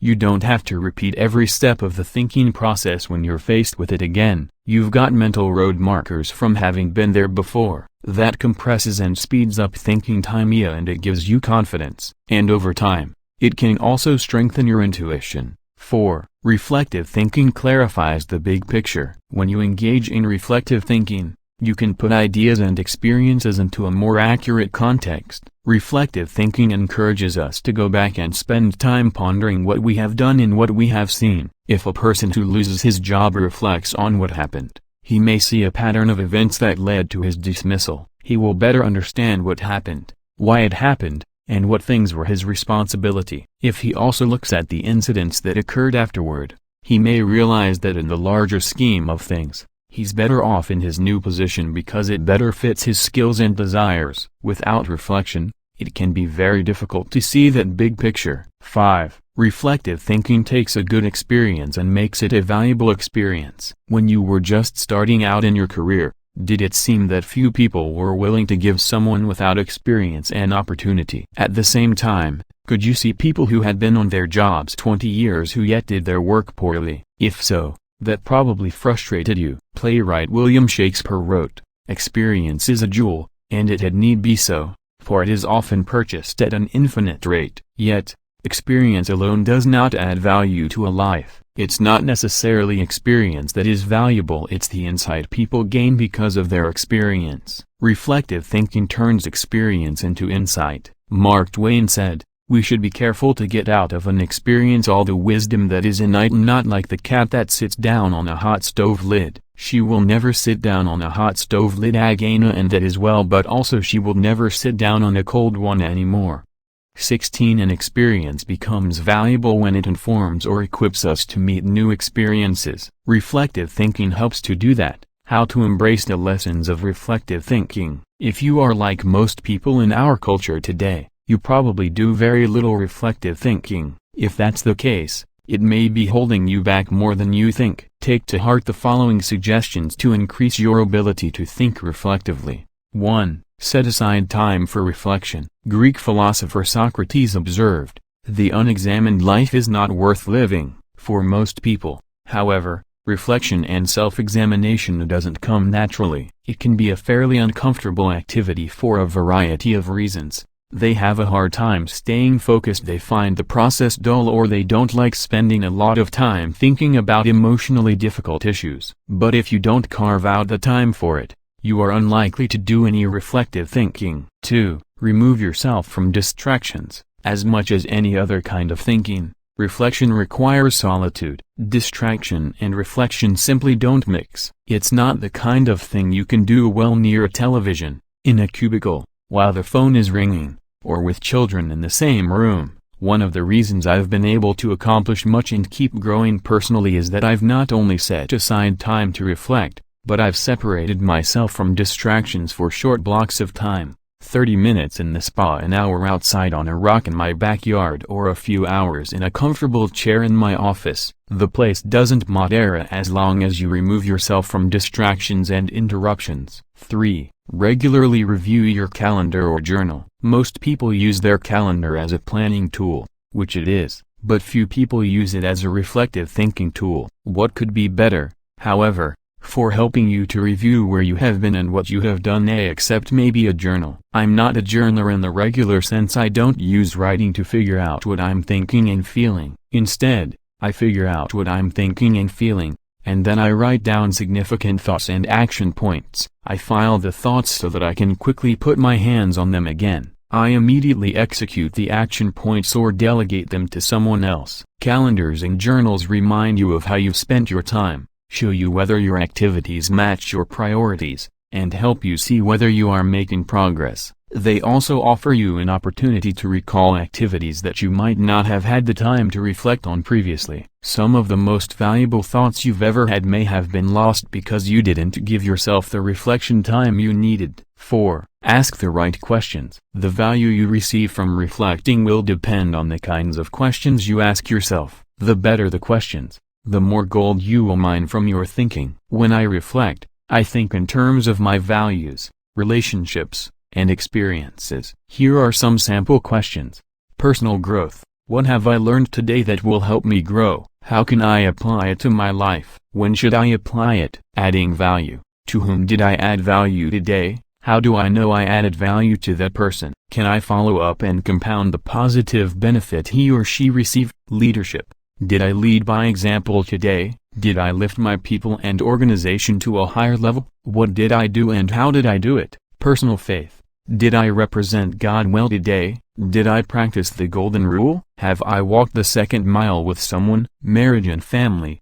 Did I communicate love to my family today? How did I show that love? Did they feel it? Did they return it? Inner circle. Have I spent enough time with my key players? What can I do to help them be more successful? In what areas can I mentor them? Discoveries. What did I encounter today to which I need to give more thinking time? Are there lessons to be learned? Are there things to be done? How you organize your reflection time is up to you. You may want to adapt my pattern to your own values, or you can try a system that my friend Dick Biggs uses. He creates 3 columns on a sheet of paper. Year, turning point, impact. This system is good for reflecting on the bigger picture. Dick used it to see patterns in his life, such as when he moved to Atlanta and was encouraged by a new teacher to write. You could just as easily write event, significance, and action point on a page to help you benefit from reflective thinking. The main thing is to create questions that work for you,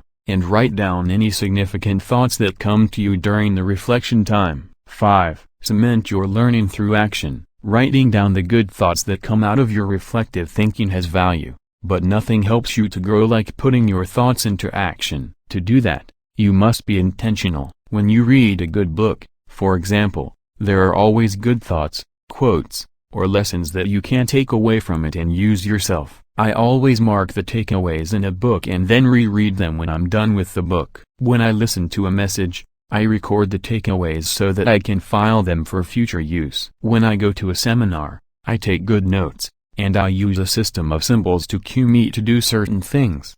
An arrow like this means to look at this material again. An asterisk like this next to a marked section means to file it according to the subject noted. A bracket like this means that I want to use what's marked in a lecture or book. An arrow like this means this idea will take off if I work at it. When most people go to a conference or seminar, they enjoy the experience, listen to the speakers, and sometimes even take notes. But nothing happens after they go home. They like many of the concepts they hear, but when they close their notebooks, they don't think about them again. When that happens, they receive little more than a temporary surge of motivation. When you go to a conference, revisit what you heard, reflect on it, and then put it into action. It can change your life. Ultimately, reflective thinking has three main values. It gives me perspective within context. It allows me to continually connect with my journey, and it provides counsel and direction concerning my future. It is an invaluable tool to my personal growth. Few things in life can help me learn and improve the way reflective thinking can. Thinking question: am I regularly revisiting the past to gain a true perspective and think with understanding? Chapter 8. Question popular thinking. I'm not an answering machine, I'm a questioning machine. If we have all the answers, how come we're in such a mess? Douglas Cardinal. Economist John Maynard Keynes, whose ideas profoundly influenced economic theory and practices in the 20th century, asserted, "The difficulty lies not so much in developing new ideas as in escaping from the old ones." Going against popular thinking can be difficult, whether you're a business person bucking company tradition, a pastor introducing new types of music to his church, a new mother rejecting old wives' tales handed down from her parents, or a teenager ignoring currently popular styles. Many of the ideas in this book go against popular thinking. If you value popularity over good thinking, then you will severely limit your potential to learn the types of thinking encouraged by this book. Popular thinking is a broken bar. Too average to understand the value of good thinking, too inflexible to realize the impact of changed thinking,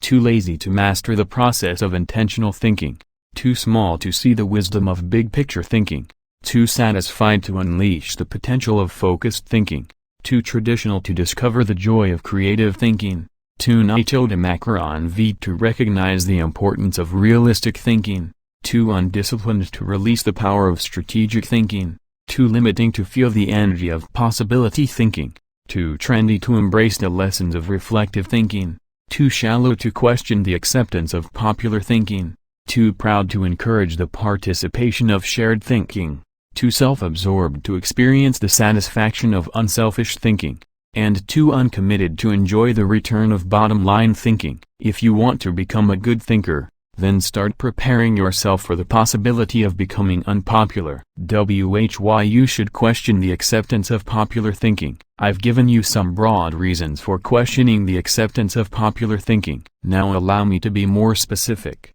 1. Popular thinking sometimes means not thinking. My friend Kevin Myers sums up the idea of popular thinking by saying, "The problem with popular thinking is that it doesn't require you to think at all. Good thinking is hard work. If it were easy, everybody would be a good thinker." Unfortunately, many people try to live life the easy way. They don't want to do the hard work of thinking or pay the price of success. It's easier to do what other people do and hope that they thought it out. Look at the stock market recommendations of some experts. By the time they publish their picks, most are following a trend, not creating one or even riding its crest. The people who are going to make money on the stocks they recommend have already done so by the time the general public hears about it. When people blindly follow a trend, they're not doing their own thinking. 2. Popular thinking offers false hope. Benno Muller-Hill, a professor in the University of Cologne Genetics Department, tells how one morning in high school he stood last in a line of 40 students in the schoolyard. His physics teacher had set up a telescope so that his students could view a planet and its moons. The first student stepped up to the telescope. He looked through it. But when the teacher asked if he could see anything, the boy said no. His nearsightedness hampered his view. The teacher showed him how to adjust the focus, and the boy finally said he could see the planet and moons. One by one, the students stepped up to the telescope and saw what they were supposed to see. Finally, the second to last student looked into the telescope and announced that he could not see anything. "You idiot," shouted the teacher, "you have to adjust the lenses." The student tried, but he finally said, "I still can't see anything. It is all black." The teacher, disgusted, looked through the telescope himself, and then looked up with a strange expression. The lens cap still covered the telescope. None of the students had been able to see anything. 17. Many people look for safety and security in popular thinking. They figure that if a lot of people are doing something, then it must be right. It must be a good idea. If most people accept it, then it probably represents fairness, equality, compassion, and sensitivity, right? Not necessarily. Popular thinking said the Earth was the center of the universe, Yet Copernicus studied the stars and planets and proved mathematically that the Earth and the other planets in our solar system revolved around the sun. Popular thinking said surgery didn't require clean instruments. Yet Joseph Lister studied the high death rates in hospitals and introduced antiseptic practices that immediately saved lives. Popular thinking said that women shouldn't have the right to vote. Yet people like Emmeline Pankhurst and Susan B. Anthony fought for and won that right. Popular thinking put the Nazis into power in Germany, yet Hitler's regime murdered millions and nearly destroyed Europe. We must always remember there is a huge difference between acceptance and intelligence. People may say that there's safety in numbers, but that's not always true. Sometimes it's painfully obvious that popular thinking isn't good and right. Other times it's less evident. For example, consider the staggering number of people in the United States who have run up large amounts of debt on their credit cards. Anyone who is financially astute will tell you that's a bad idea. Yet millions follow right along with the popular thinking of buy now, pay later, and so they pay, and pay, and pay. Many promises of popular thinking ring hollow. Don't let them fool you. 3. Popular thinking is slow to embrace change. Popular thinking loves the status quo. It puts its confidence in the idea of the moment, and holds on to it with all its might. As a result, it resists change and dampens innovation. Donald M. Nelson, former president of the Society of Independent Motion Picture Producers, criticized popular thinking when he asserted, "We must discard the idea that past routine, past ways of doing things, are probably the best ways. On the contrary, we must assume that there is probably a better way to do almost everything. We must stop assuming that a thing which has never been done before probably cannot be done at all." 4. Popular thinking brings only average results. The bottom line? Popular thinking brings mediocre results. Here is popular thinking in a nutshell. Popular equals normal equals average. It's the least of the best and the best of the least. We limit our success when we adopt popular thinking. It represents putting in the least energy to just get by. You must reject common thinking if you want to accomplish uncommon results. How to question the acceptance of popular thinking. Popular thinking has often proved to be wrong and limiting. Questioning it isn't necessarily hard, once you cultivate the habit of doing so. The difficulty is in getting started. Begin by doing the following things. 1. Think before you follow. Many individuals follow others almost automatically. Sometimes they do so because they desire to take the path of least resistance. Other times they fear rejection, or they believe there's wisdom in doing what everyone else does. But if you want to succeed, you need to think about what's best, not what's popular. Challenging popular thinking requires a willingness to be unpopular and go outside of the norm. Following the tragedy of September 11, 2001, for example, few people willingly chose to travel by plane, but that was the best time to travel. Crowds were down, security was up, and airlines were cutting prices. About a month after the tragedy, my wife, Margaret, and I heard that Broadway shows had lots of seats and many New York hotel rooms remained empty. Popular thinking said, stay away from New York. We used that as an opportunity. We got cheap plane tickets to the city, booked a room in a great hotel for about half price, and got tickets to the most sought-after show, The Producers. As we took our seats in the theater, we sat next to a woman beside herself with excitement. "I can't believe I'm finally here," she said to us. "I've waited so long. This is the best show on Broadway and the hardest to get tickets to." Then she turned to look me in the eye and said, "I've had my tickets for a year and a half, waiting to see this show." "How long ago did you get yours?" "You won't like my answer," I replied. "Oh, come on," she said. "How long?" "I got mine 5 days ago," I answered. She looked at us in horror. By the way, she was right. It's one of the best shows we've seen in a while, and we got to see it only because we were willing to go against popular thinking when everyone else was staying at home. As you begin to think against the grain of popular thinking, remind yourself that unpopular thinking, even when resulting in success, is largely underrated, unrecognized, and misunderstood. Unpopular thinking contains the seeds of vision and opportunity. Unpopular thinking is required for all progress. The next time you feel ready to conform to popular thinking on an issue, stop and think. You may not want to create change for its own sake, but you certainly don't want to blindly follow just because you haven't thought about what's best. 2. Appreciate thinking different from your own. One of the ways to embrace innovation and change is to learn to appreciate how others think. To do that,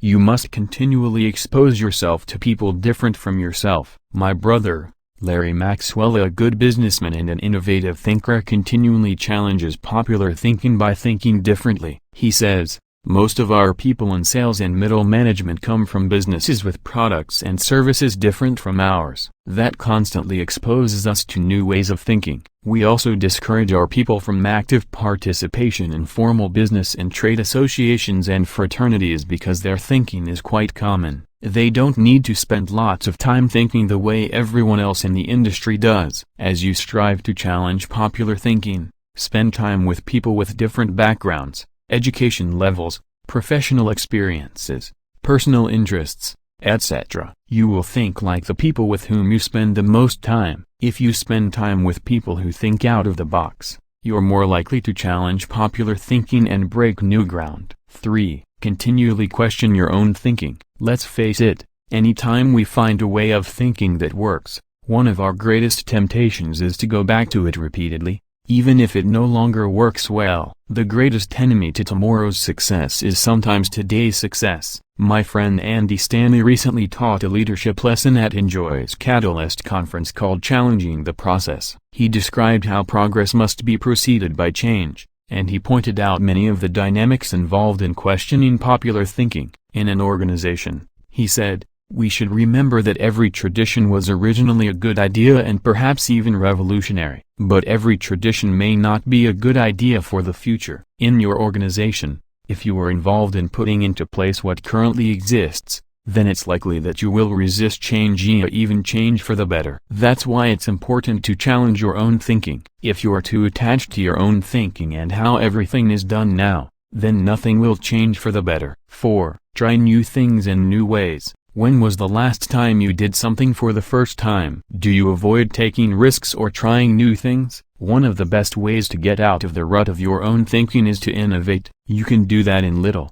everyday ways. Drive to work a different way from normal. Order an unfamiliar dish at your favorite restaurant. Ask a different colleague to help you with a familiar project. Take yourself off of autopilot. Unpopular thinking asks questions and seeks options. In 1997, my 3 companies moved to Atlanta, Georgia. It's a great city, but traffic at peak times can get crazy. Immediately after moving here, I began looking for and testing alternative routes to desired destinations so that I would not be caught in traffic. From my house to the airport, for example, I have discovered and used 9 routes within 8 miles and 12 minutes from one another. Often I am amazed to see people sitting on the freeway when they could be moving forward on an alternative route. What is the problem? Too many people have not tried new things in new ways. It is true, most people are more satisfied with old problems than committed to finding new solutions. How you go about doing new things in new ways is not as important as making sure you do it.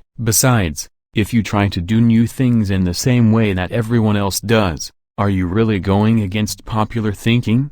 Get out there and do something different today. 5. Get used to being uncomfortable. When it comes right down to it, popular thinking is comfortable. It's like an old recliner adjusted to all the owner's idiosyncrasies. The problem with most old recliners is that no one has looked at them lately. If so, they'd agree that it's time to get a new one. If you want to reject popular thinking in order to embrace achievement, you'll have to get used to being uncomfortable. If you embrace unpopular thinking and make decisions based upon what works best and what is right rather than what is commonly accepted, know this: in your early years you won't be as wrong as people think you are. In your later years, you won't be as right as people think you are. And all through the years, you will be better than you thought you could be. Thinking question: am I consciously rejecting the limitations of common thinking in order to accomplish uncommon results? Chapter 9. Benefit from shared thinking. None of us is as smart as all of us. Ken Blanchard.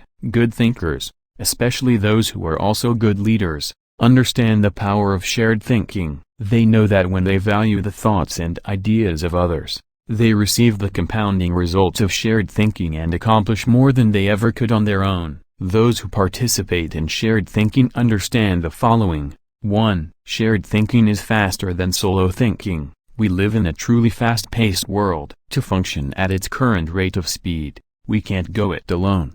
I think the generation of young men and women just entering the workforce sense that very strongly. Perhaps that is why they value community so highly and are more likely to work for a company they like than one that pays them well. Working with others is like giving yourself a shortcut. If you want to learn a new skill quickly, how do you do it? Do you go off by yourself and figure it out? Or do you get someone to show you how? You can always learn more quickly from someone with experience, whether you're trying to learn how to use a new software package, develop your golf swing, or cook a new dish. 2. Shared thinking is more innovative than solo thinking. We tend to think of great thinkers and innovators as soloists, but the truth is that the greatest innovative thinking doesn't occur in a vacuum. Innovation results from collaboration. Albert Einstein once remarked, "Many times a day I realize how much my own outer and inner life is built upon the labors of my fellow men, both living and dead, and how earnestly I must exert myself in order to give in return as much as I have received." Shared thinking leads to greater innovation. Whether you look at the work of researchers Marie and Pierre Curie, surrealists Louis Brunel and Salvador Dali, or songwriters John Lennon and Paul McCartney, if you combine your thoughts with the thoughts of others, you will come up with thoughts you've never had. 3. Shared thinking brings more maturity than solo thinking. As much as we would like to think that we know it all, each of us is probably painfully aware of our blind spots and areas of inexperience. When I first started out as a pastor, I had dreams and energy, but little experience. To try to overcome that, I attempted to get several high-profile pastors of growing churches to share their thinking with me. In the early 1970s, I wrote letters to the 10 most successful pastors in the country, offering them what was a huge amount of money to me at the time, $100, to meet me for an hour, so that I could ask them questions. When one said yes, I'd visit him. I didn't talk much, except to ask a few questions. I wasn't there to impress anyone or satisfy my ego. I was there to learn. I listened to everything he said,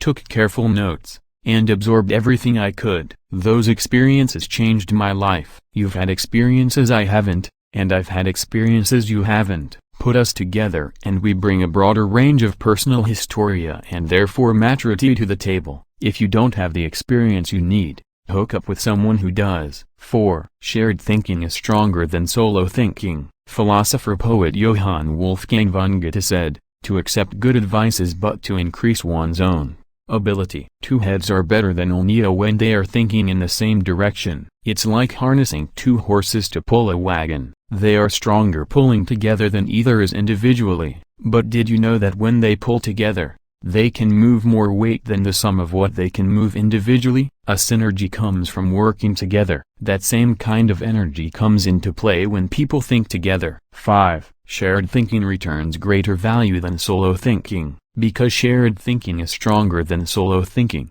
it's obvious that it yields a higher return. That happens because of the compounding action of shared thinking, but it also offers other benefits. The personal return you receive from shared thinking and experiences can be great. Clarence Francis sums up the benefits in the following observation: "I sincerely believe that the word relationships is the key to the prospect of a decent world. It seems abundantly clear that every problem you will have in your family, in your work, in our nation, or in this world is essentially a matter of relationships, of interdependence." 6. Shared thinking is the only way to have great thinking. I believe that every great idea begins with 3 or 4 good ideas, and most good ideas come from shared thinking. Playwright Ben Jonson said, "He that is taught only by himself has a fool for a master." When I was in school, teachers put the emphasis on being right and on doing better than the other students, rarely on working together to come up with good answers. Yet all the answers improve when they make the best use of everyone's thinking. If we each have 1 thought, and together we have 2 thoughts, then we always have the potential for a great thought. How to encourage the participation of shared thinking. Some people naturally participate in shared thinking. Anytime they see a problem, they think, "Who do I know who can help with this?" Leaders tend to be that way. So do extroverts. However, You don't have to be either of those to benefit from shared thinking. Use the following steps to help you improve your ability to harness shared thinking. 1. Value the ideas of others. First, believe that the ideas of other people have value. If you don't, your hands will be tied. How do you know if you truly want input from others? Ask yourself these questions. Am I emotionally secure? People who lack confidence and worry about their status, position, or power tend to reject the ideas of others, protect their turf, and keep people at bay. It takes a secure person to consider others' ideas. Years ago, an emotionally insecure person took a key position on my board of directors. After a couple of meetings, it became obvious to the other board members that this individual would not positively contribute to the organization. I asked a seasoned leader on the board, "Why does this person always do and say things that hinder our progress?" I'll never forget his reply. "Hurting people hurt people. Do I place value on people?" You won't value the ideas of a person if you don't value and respect the person himself or herself. Have you ever considered your conduct around people you value versus those you don't? Look at the differences. If I value people, I am indifferent. And to spend time with them. I listen to them. And to help them. I am influenced by them. I respect them. I am indifferent. I don't and to be around them. I neglect to listen. I don't offer them help. I ignore them. I am indifferent. Do I value the interactive process?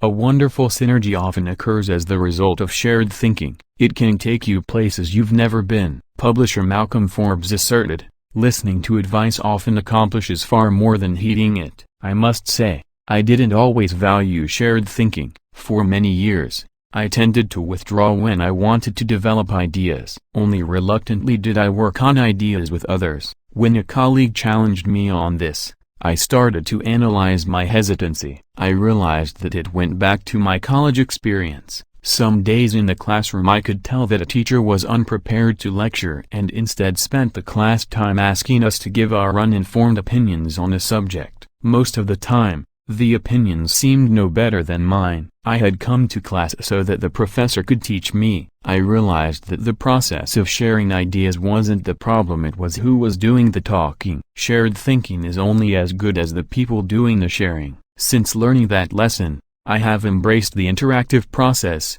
and now I believe it is one of my strengths. Still, I always think about whom I bring around the table for a shared thinking session. I'll tell you my guidelines for whom I invite later in this chapter. You must open yourself up to the idea of sharing ideas before you will engage in the process of shared thinking. 2. Move from competition to cooperation. Jeffrey J. Fox, author of How to Become CEO, says, "Always be on the lookout for ideas. Be completely indiscriminate as to the source. Get ideas from customers, children, competitors, other industries, or cab drivers. It doesn't matter who thought of an idea. A person who values cooperation desires to complete the ideas of others, not compete with them. If someone asks you to share ideas, focus on helping the team, not getting ahead personally. And if you are the one who brings people together to share their thoughts, praise the idea more than the source of the idea. If the best idea always wins,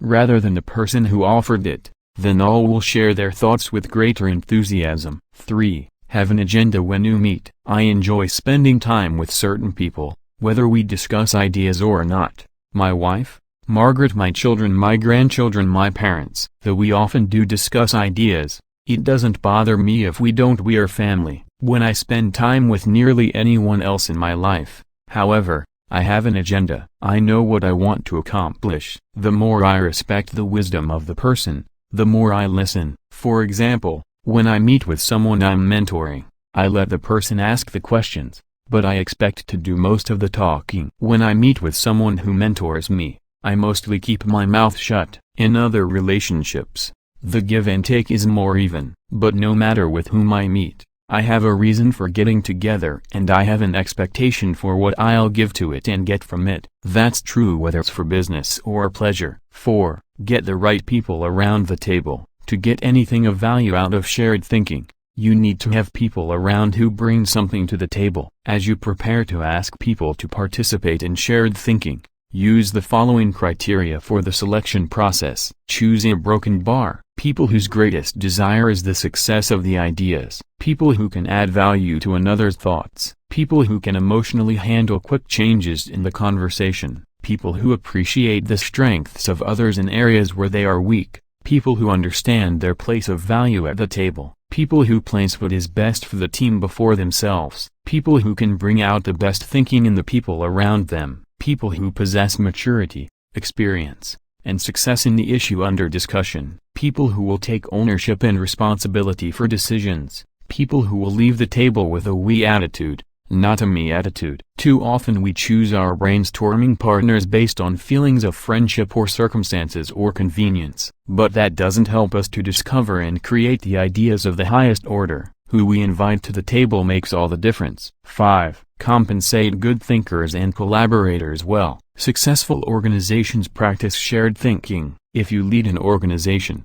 department, or team, then you can't afford to be without people who are good at shared thinking. As you recruit and hire, look for good thinkers who value others, have experience with the collaborative process, and are emotionally secure. Then pay them well and challenge them to use their thinking skills and share their ideas often. Nothing adds value like a lot of good thinkers putting their minds together. No matter what you are trying to accomplish, you can do it better with shared thinking. That is why I spend much of my life teaching leadership. Good leadership helps to put together the right people at the right time for the right purpose so that everybody wins. All it takes is the right people and a willingness to participate in shared thinking. Thinking question: am I consistently including the heads of others to think over my head and achieve compounding results? Chapter 10. Practice unselfish thinking. We cannot hold a torch to light another's path without brightening our own. Ben Sweetland. So far in this book, we've discussed many kinds of thinking that can help you to achieve more. Each of them has the potential to make you more successful. Now I want to acquaint you with a kind of thinking with the potential to change your life in another way. It might even redefine how you view success. Unselfish thinking can often deliver a return greater than any other kind of thinking. Take a look at some of its benefits.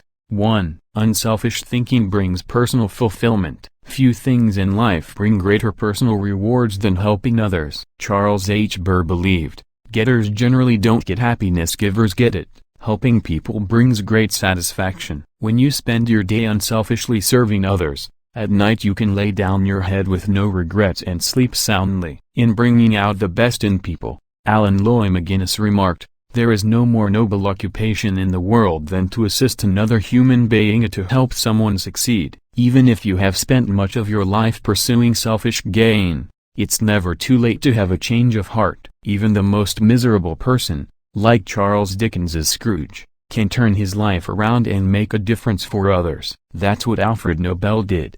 When he saw his own obituary in the newspaper, his brother had died and the editor had written about the wrong Nobel, saying that the explosives his company produced had killed many people. Nobel vowed to promote peace and acknowledge contributions to humanity. That is how the Nobel Prizes came into being. 2. Unselfish thinking adds value to others. In 1904, Bessie Anderson Stanley wrote the following definition of success in Brown Book magazine: "He has achieved success who has lived well, laughed often and loved much, who has enjoyed the trust of pure women, the respect of intelligent men and the love of little children, who has filled his niche and accomplished his task, who has left the world better than he found it, whether by an improved copy, a perfect poem, or a rescued soul, who has never lacked appreciation of earth's beauty or failed to express it, who has always looked for the best in others and given them the best he had, whose life was an inspiration, whose memory a benediction." When you get outside of yourself and make a contribution to others,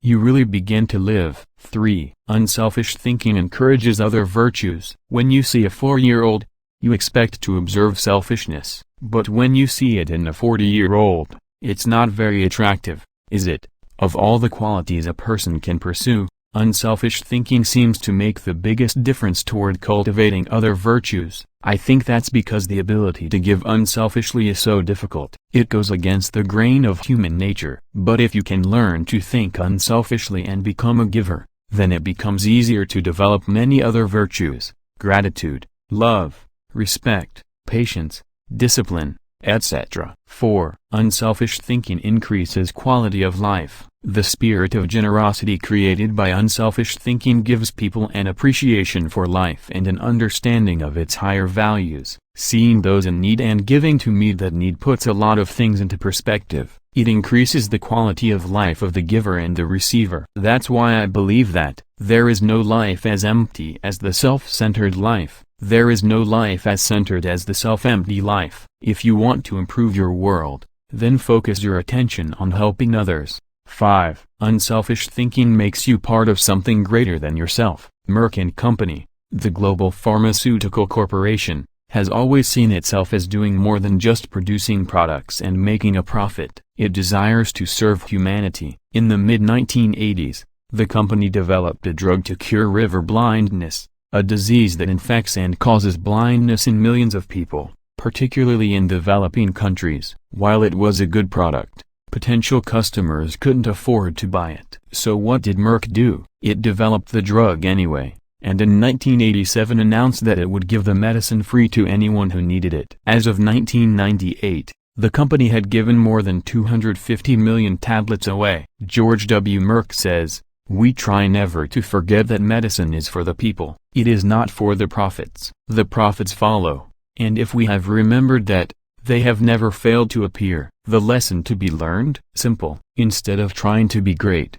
be part of something greater than yourself. 6. Unselfish thinking creates a legacy. Jack Balowsk, President and Chief Operating Officer of True North Communications, says, "Learn, earn, return. These are the 3 phases of life. The first third should be devoted to education, the second third to building a career and making a living, and the last third to giving back to others or returning something in gratitude." Each state seems to be a preparation for the next one.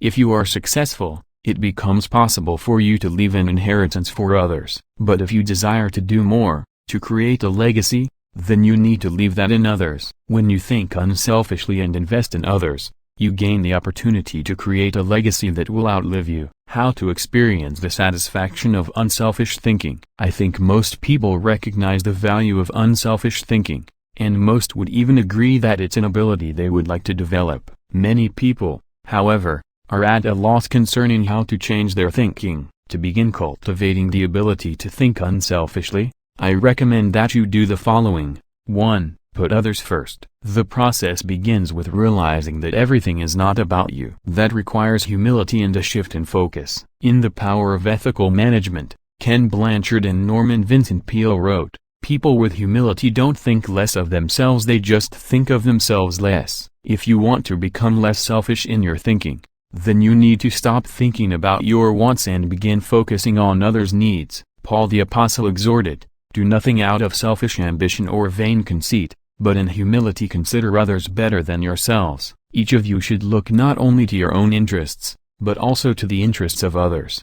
20. Make a mental and emotional commitment to look out for the interests of others. 2. Expose yourself to situations where people have needs. It's one thing to believe you are willing to give unselfishly, it's another to actually do it. To make the transition, you need to put yourself in a position where you can see people's needs and do something about it. The kind of giving you do isn't important at first. You can serve at your church, make donations to a food bank, volunteer professional services, or give to a charitable organization. The point is to learn how to give and to cultivate the habit of thinking like a giver. 3. Give quietly or anonymously. Once you have learned to give of yourself, then the next step is to learn to give when you cannot receive anything in return. It's almost always easier to give when you receive recognition for it than it is when no one is likely to know about it. The people who give in order to receive a lot of fanfare, however, have already received any reward they will get. There are spiritual,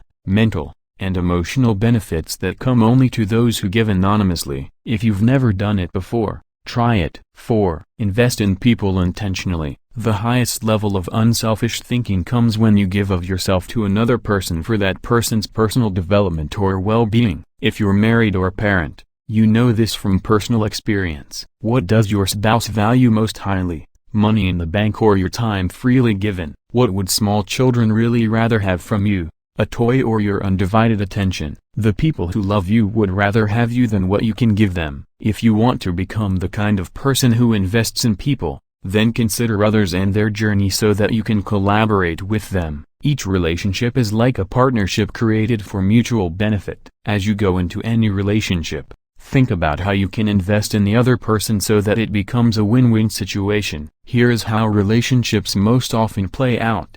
I win, you lose. I win only once, you win. I lose. You win only once. We both win. We win many times. We both lose. Goodbye. Partnership. The best relationships are win-win. Why don't more people go into relationships with that attitude? I'll tell you why. Most people want to make sure that they win first. Unselfish thinkers, on the other hand, go into a relationship and make sure that the other person wins first, and that makes all the difference. 5. Continually check your motives. Fran A. Sections de la Rochefoucauld said, "What seems to be generosity is often no more than disguised ambition, which overlooks a small interest in order to secure a great one." The hardest thing for most people is fighting their natural tendency to put themselves first. That's why it's important to continually examine your motives to make sure you're not sliding backward into selfishness. Do you want to check your motives? Then follow the modeling of Benjamin Franklin. Every day, he asked himself 2 questions. When he got up in the morning, he would ask, "What good am I going to do today?" And before he went to bed, he would ask, "What good have I done today?" If you can answer those questions with selflessness and integrity, you can keep yourself on track. Give while you live. In the fall of 2001, we all witnessed a demonstration of unselfish thinking unlike anything we had seen in the United States for many years. Who can forget the events of September 11, 2001? I had just finished teaching a leadership lesson when my assistant, Linda Eggers, came into the studio to announce the tragic news. Like most Americans, I remained riveted to that television all day and heard the reports of the firefighters and police officers who raced into the World Trade Center towers to help others, never worrying about their own safety. In the days following the tragedy, millions of Americans expressed a great desire to do something that would help the situation. I had the same desire. My company was scheduled to do a training via simulcast on September 15th, the Saturday following the tragedy. Our leadership team decided to add a 1.5-hour program titled America Prays to the end of the simulcast. In it, my friend Max Lucado wrote and read a prayer, expressing the heart's cry of millions. Franklin Graham prayed for our national leaders. Jim and Shirley Dobson gave advice to parents on how to help their children deal with the event. And Bruce Wilkinson and I asked the simulcast viewers to give financially to the people injured on September 11th. Amazingly, they gave $5.9 million, which World Vision graciously agreed to distribute to those in need. Unselfish thinking and giving turned a very dark hour into one of light and hope. Less than 2 weeks after the tragedy, I was able to travel to Ground Zero in New York City. I went to view the site of the destruction, to thank the men and women clearing away the wreckage, and to pray for them. I can't really do justice to what I saw. I've traveled to New York dozens of times. It's one of my favorite places in the world. My wife and I had been up in the towers with our children many times before and have wonderful memories of that area. To look at the place where the buildings had once stood and to see nothing but rubble, dust, and twisted metal, it's simply indescribable. What many Americans didn't realize is that for many months people worked diligently to clean up the site. Many were New York City firefighters and other city workers. Others were volunteers. They worked around the clock, 7 days a week. And when they came across the remains of someone in the rubble, they called for silence and relevantly carried them out. Since I am a clergyman, I was asked to wear a clerical collar upon entering the area. As I walked around, many workers saw the collar and asked me to pray for them. It was a humbling privilege. American educator Horace Mann said, "Be ashamed to die until you have won some victory for humanity." According to this standard, New York City's firefighters are certainly prepared for death. The service they perform is often truly heroic. You and I may never be required to lay down our lives for others, as they did, but we can give to others in different ways. We can be unselfish thinkers who put others first and add value to their lives. We can work with them so that they go farther than they thought possible. Thinking question: am I continually considering others and their journey in order to think with maximum collaboration? Chapter 11. rely on bottom-line thinking. There ain't no rules around here. We're trying to accomplish something. Thomas Edison, inventor. How do you figure out the bottom line for your organization, business, department, team, or group? In many businesses, the bottom line is literally the bottom line. Profit determines whether you are succeeding, but dollars should not always be the primary measure of success. Would you measure the ultimate success of your family by how much money you had at the end of the month or year? And if you run a non-profit or volunteer organization,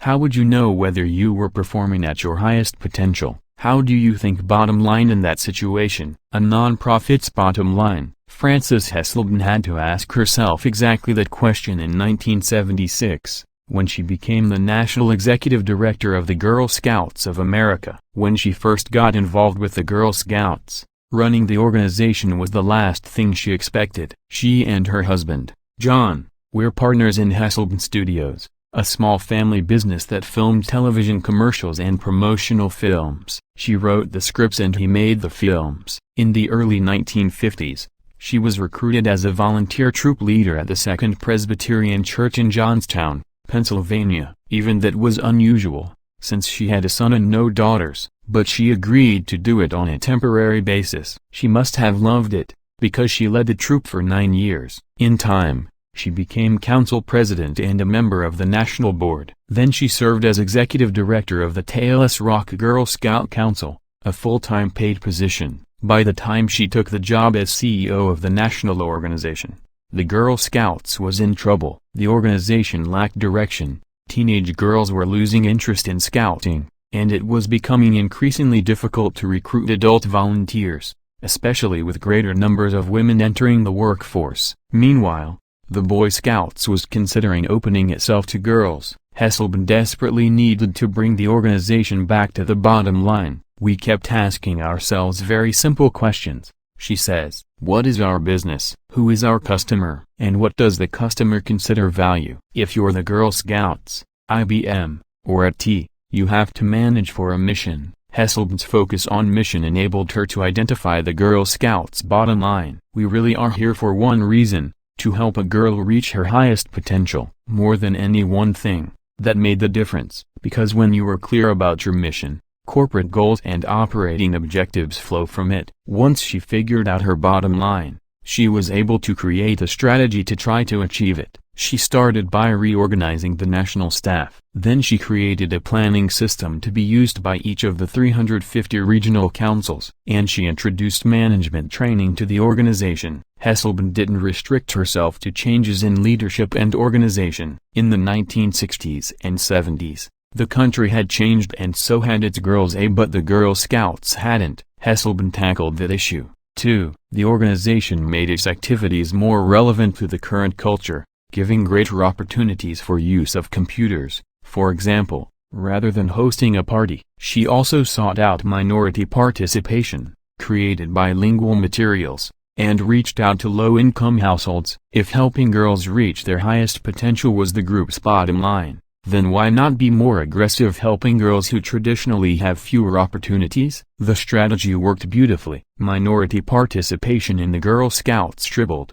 In 1990, Hesselden left the Girl Scouts after making it a first-class organization. She went on to become the founding president and CEO of the Peter F. Drucker Foundation for Nonprofit Management, and now serves as chairman of its board of governors. And in 1998, she was awarded the Presidential Medal of Freedom. President Clinton said of Hesselden during the ceremony at the White House, "She has shared her remarkable recipe for inclusion and excellence with countless organizations whose bottom line is measured not in dollars, but in changed lives." He couldn't have said it better. Why you should enjoy the return of bottom-line thinking. If you're accustomed to thinking of the bottom line only as it relates to financial matters, then you may be missing some things crucial to you and your organization. Instead, think of the bottom line as the end, the takeaway, the desired result. Every activity has its own unique bottom line. If you have a job, your work has a bottom line. If you serve in your church,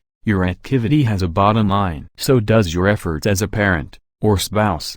If you are one, as you explore the concept of bottom line thinking, recognizes that it can help you in many ways. 1. Bottom line thinking provides great clarity. What's the difference between bowling and work? When bowling, it takes only 3 seconds to know how you've done. That's one reason people love sports so much. There's no waiting and no guessing about the outcome. Bottom line thinking makes it possible for you to measure outcomes more quickly and easily. It gives you a benchmark by which to measure activity. It can be used as a focused way of ensuring that all your little activities are purposeful and line up to achieve a larger goal. 2. Bottom line thinking helps you assess every situation. When you know your bottom line, it becomes much easier to know how you're doing in any given area. When Frances Hesselden began running the Girl Scouts, for example, she measured everything against the organization's goal of helping a girl reach her highest potential from the organization's management structure,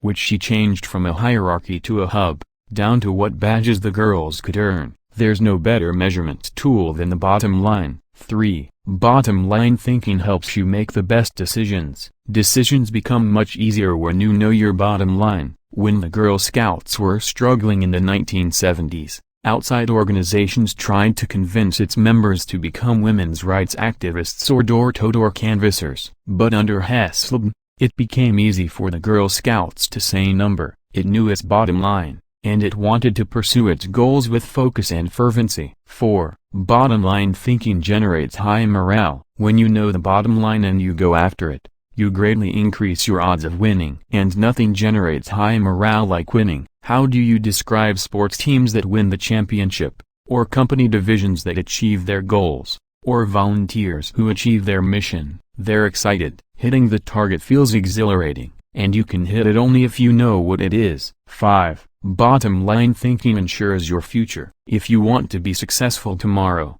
you need to think bottom line today. That's what Frances Hesselden did, and she turned the Girl Scouts around. Look at any successful, lasting company, and you'll find leaders who know their bottom line. They make their decisions, allocate their resources, hire their people, and structure their organization to achieve that bottom line. How to enjoy the return of bottom line thinking. It isn't hard to see the value of the bottom line. Most people would agree that bottom line thinking has a higher return, but learning how to be a bottom line thinker can be challenging. 1. Identify the real bottom line. The process of bottom line thinking begins with knowing what you're really going after. It can be as lofty as the big picture vision, mission, or purpose of an organization, or it can be as focused as what you want to accomplish on a particular project. What's important is that you be as specific as possible. If your goal is for something as vague as success, you will have a painfully difficult time trying to harness bottom line thinking to achieve it. The first step is to set aside your wants. Get to the results you're really looking for, the true essence of the goal. Set aside any emotions that may cloud your judgment and remove any politics that may influence your perception. What are you really trying to achieve? When you strip away all the things that don't really matter, what are you compelled to achieve? What must occur? What is acceptable? That is the real bottom line. 2. Make the bottom line the point. Have you ever been in a conversation with someone whose intentions seem other than stated? Sometimes the situation reflects intentional deception, but it can also occur when the person doesn't know his own bottom line. The same thing happens in companies. Sometimes, for example, an idealistically stated mission and the real bottom line don't jibe. Purpose and profits compete. Earlier, I quoted George W. Merck, who stated, "We try never to forget that medicine is for the people. It is not for the profits. The profits follow, and if we have remembered that, they have never failed to appear." He probably made that statement to remind those in his organization that profits serve purpose if they don't compete with it. If making a profit were the real bottom line, and helping people merely provided the means for achieving it, then the company would suffer. Its attention would be divided, and it would neither help people as well as it could nor make as much profit as it desired. 3. Create a strategic plan to achieve the bottom line. Bottom line thinking achieves results. Therefore, it naturally follows that any plans that flow out of such thinking must tie directly to the bottom line, and there can be only one, not 2 or 3. Once the bottom line has been determined, a strategy must be created to achieve it. In organizations, that often means identifying the core elements or functions that must operate properly to achieve the bottom line. This is the leader's responsibility. The important thing is that when the bottom line of each activity is achieved, then the bottom line is achieved. If the sum of the smaller goals doesn't add up to the real bottom line, then either your strategy is flawed or you've not identified your real bottom line. 4. Align team members with the bottom line. Once you have your strategy in place,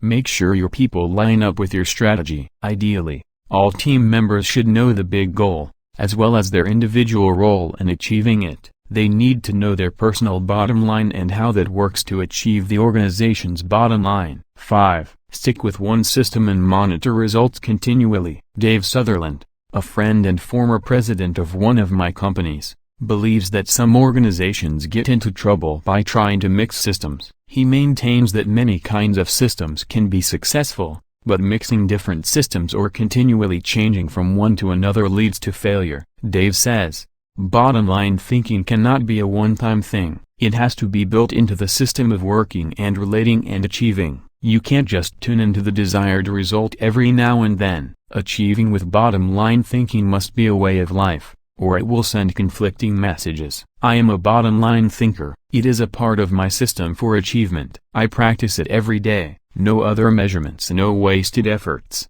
Dave used to call members of his field team every night to ask the bottom line question they expect to hear. He continually kept his eye on the company's bottom line by monitoring it for every core area. When it comes right down to it, regardless of your bottom line, you can improve it with good thinking, and bottom line thinking has a great return because it helps to turn your ideas into results. Like no other kind of mental processing, it can help you to reap the full potential of your thinking and achieve whatever you desire. Thinking question: am I staying focused on the bottom line so that I can gain the maximum return and reap the full potential of my thinking?